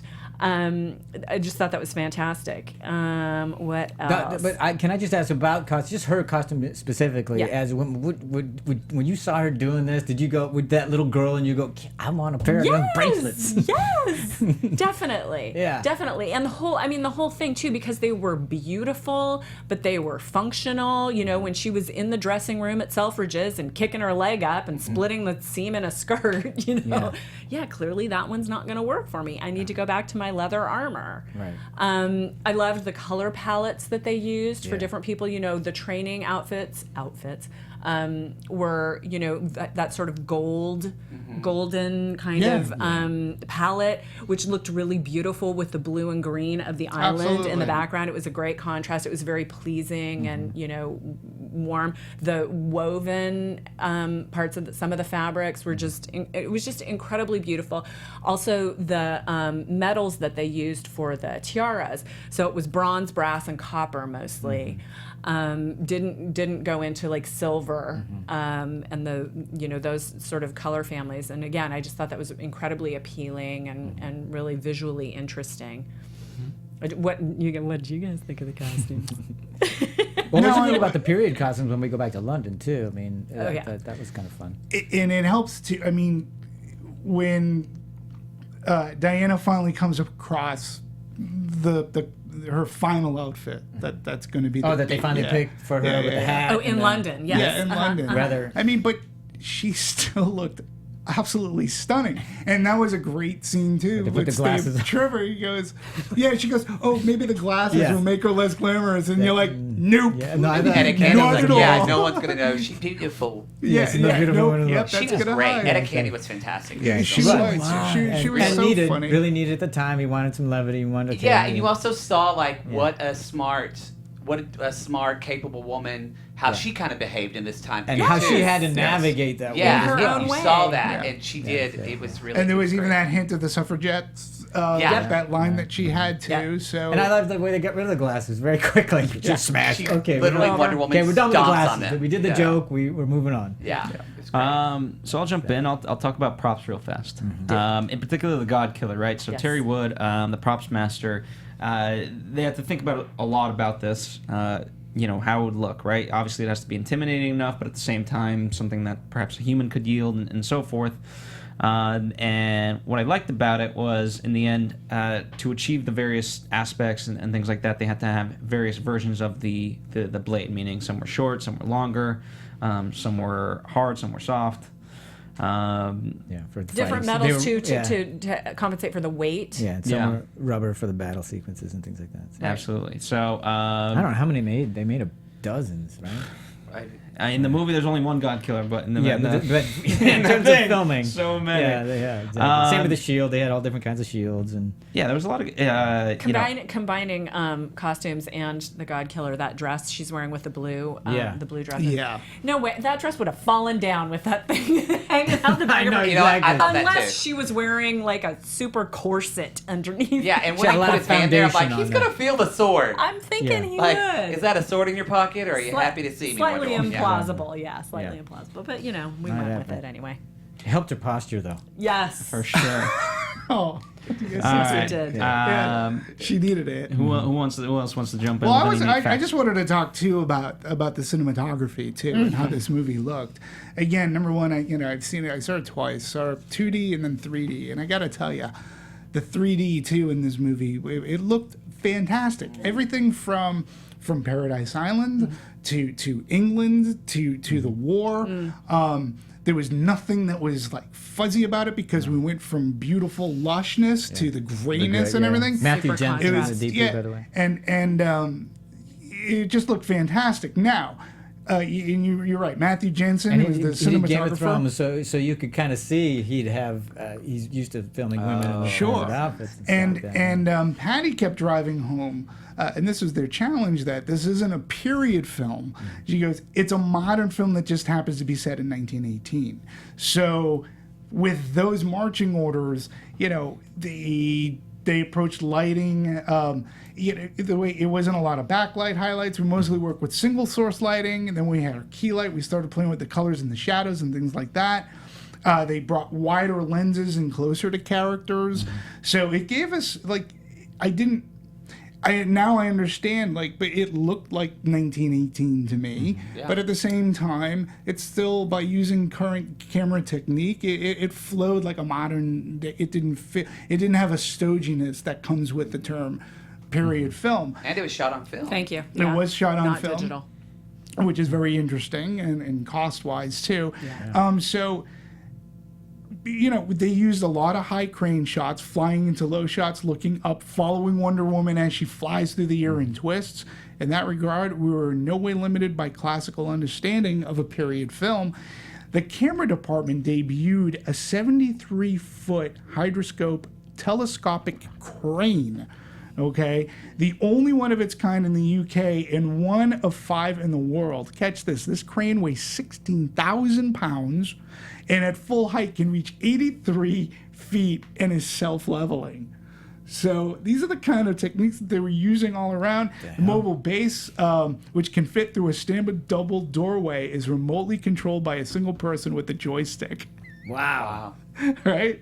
So that to me is, again, the look of this film and what they were able to accomplish and scope and on the big screen, which, again, this is a movie that screams, if you can see it in an IMAX premium large format type of experience. I'm going to 7mm this weekend. You should, I'm going to because 71. it looks fantastic. Also, we talk a little bit that vintage team photograph, Yeah. Oh, which yes. plays a big part of it, right? They Again, another homage to First Avenger too. I mean, it had a similar absolutely. thing. So, it to take the antique photograph of Wonder Woman and the team, it was their team at Vel photographer Stephen Burkham revived a process. This was a process that was invented in 1851, no less, known as wet collodion. And if you notice that the way too that. Like the guy had to cover the lens. He goes, "Okay, everybody, Yeah, you gotta exactly, get this." yeah, So, exactly. I mean, in that picture, it's an actual Right. great picture that was in Batman vs Superman. I And need to that make was a- one of those things I noticed as I was looking at it. I thought, I think they That's did that for for real, Right. Because I it need did to- not we were at talking all about look there. digital. I It need, didn't No. look I at need to make all a quick digital. correction. It was not an homage to First Avenger because I'm sure DC wouldn't do an homage to a Marvel thing. So, No, no, so no, no. before I get the letters and Yes, everything, yeah. it's just Absolutely. similar to. I want to throw it to Matt because Demetri's usually the score guy, and obviously he has a lot of notes on the score. But you also had a lot of notes on the score. And Well, so- because I've got my undergrad in music, so I think of it.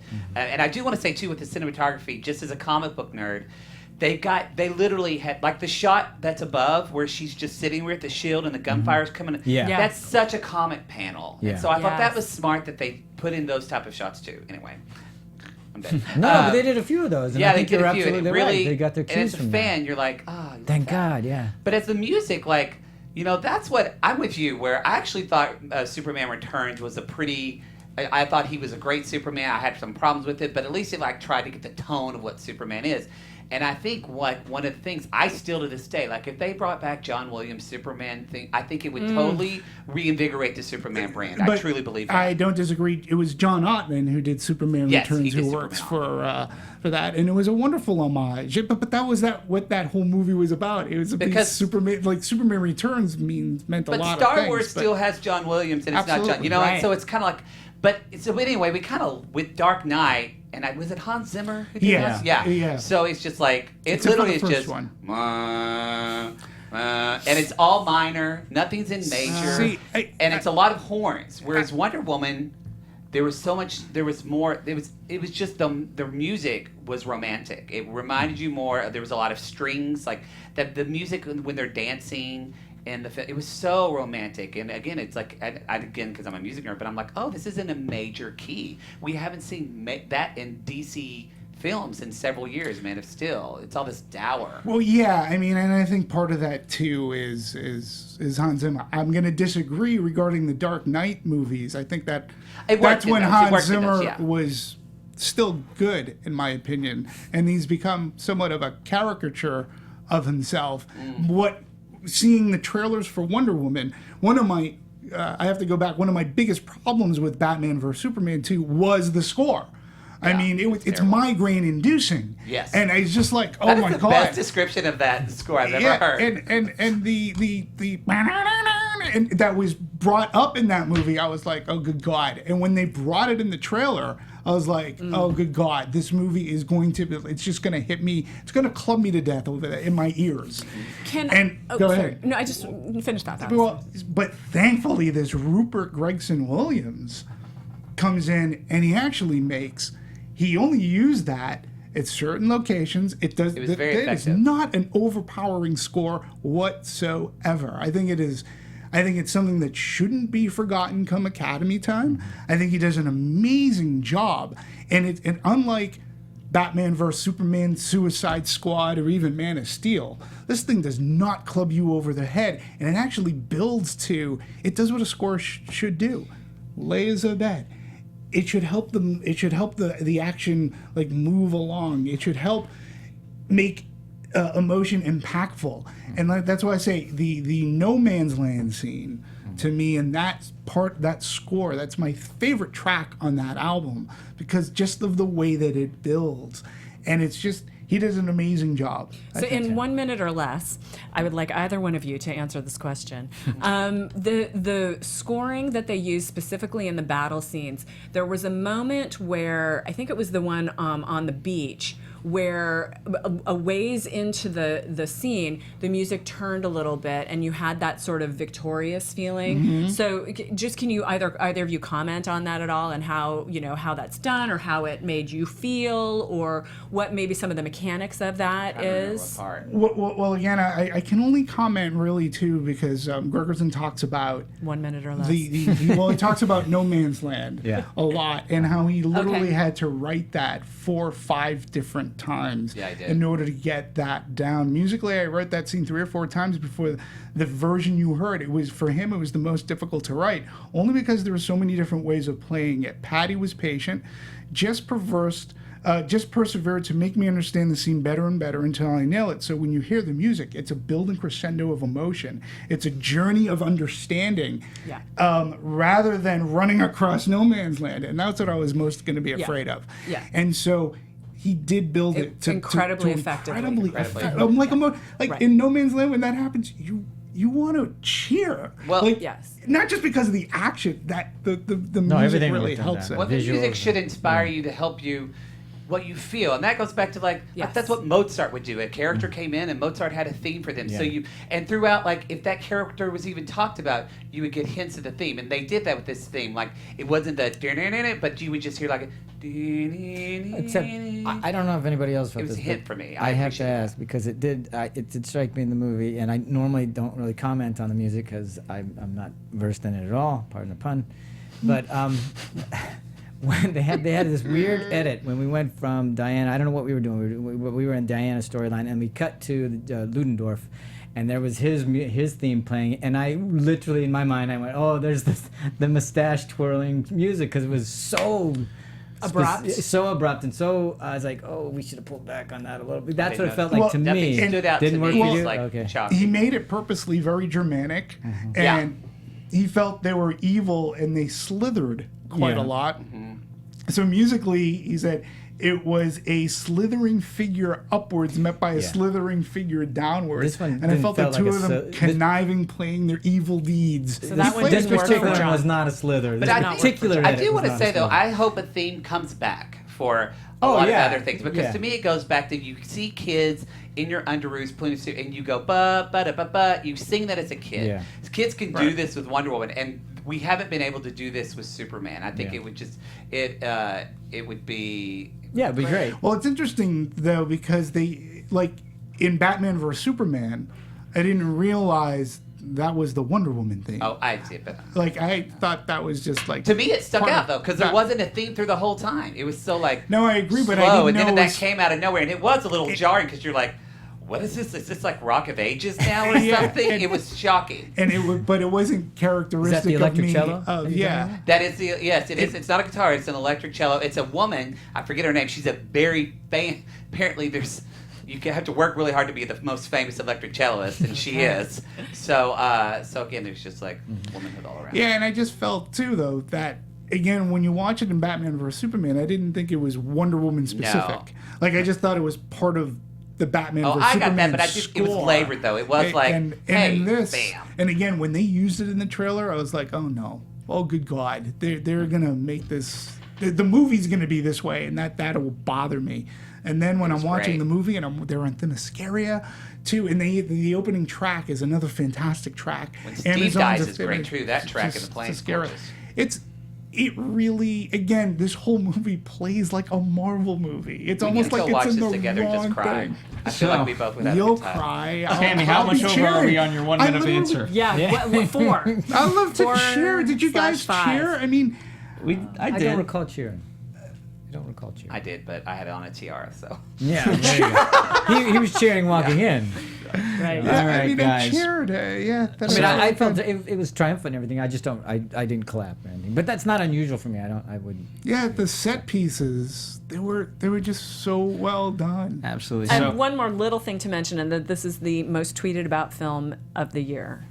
until Sharknado 5. Well, Wow, yeah, we'll yeah, see. wow. 2.19 million fair. tweets. Yeah, You I can't agree compare with you on that one. Most popular movie on Twitter in 2017, surpassing La La Land and Beauty and the Beast. Wow. Bam.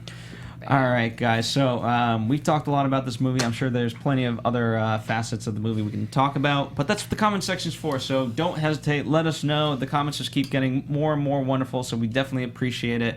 It was fun to have a full panel today. Yes. Thank you, Matt. Yes. Yes, Thanks, thank Matt. you, Matt. Yes, indeed. Speaking of Matt, final thoughts and where can people find you?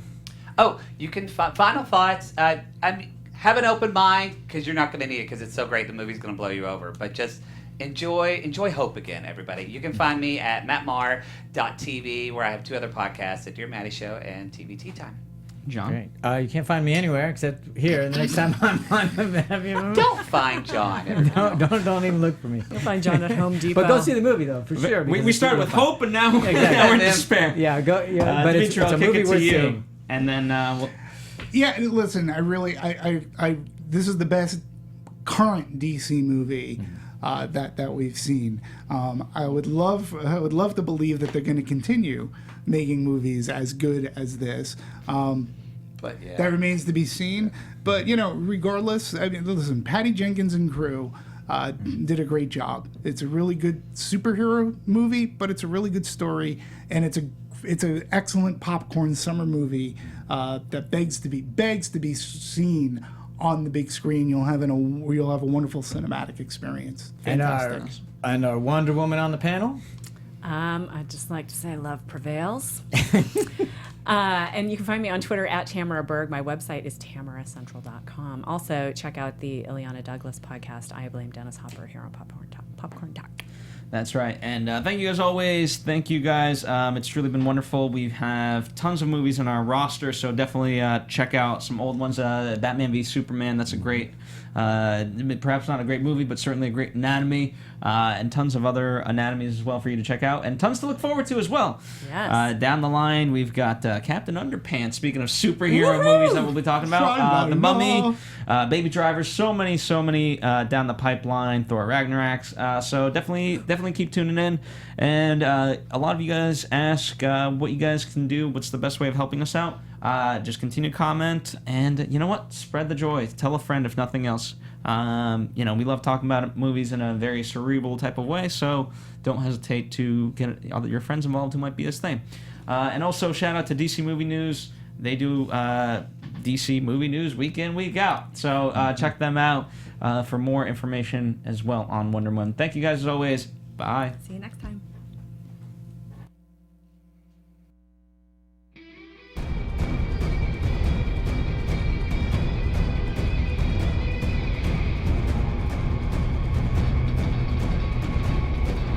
Producers Maria Menounos, Kevin Undergaro, Phil Svitek, and the rest of the Anatomy of a Movie staff. We would like to thank you for listening and subscribing to the show.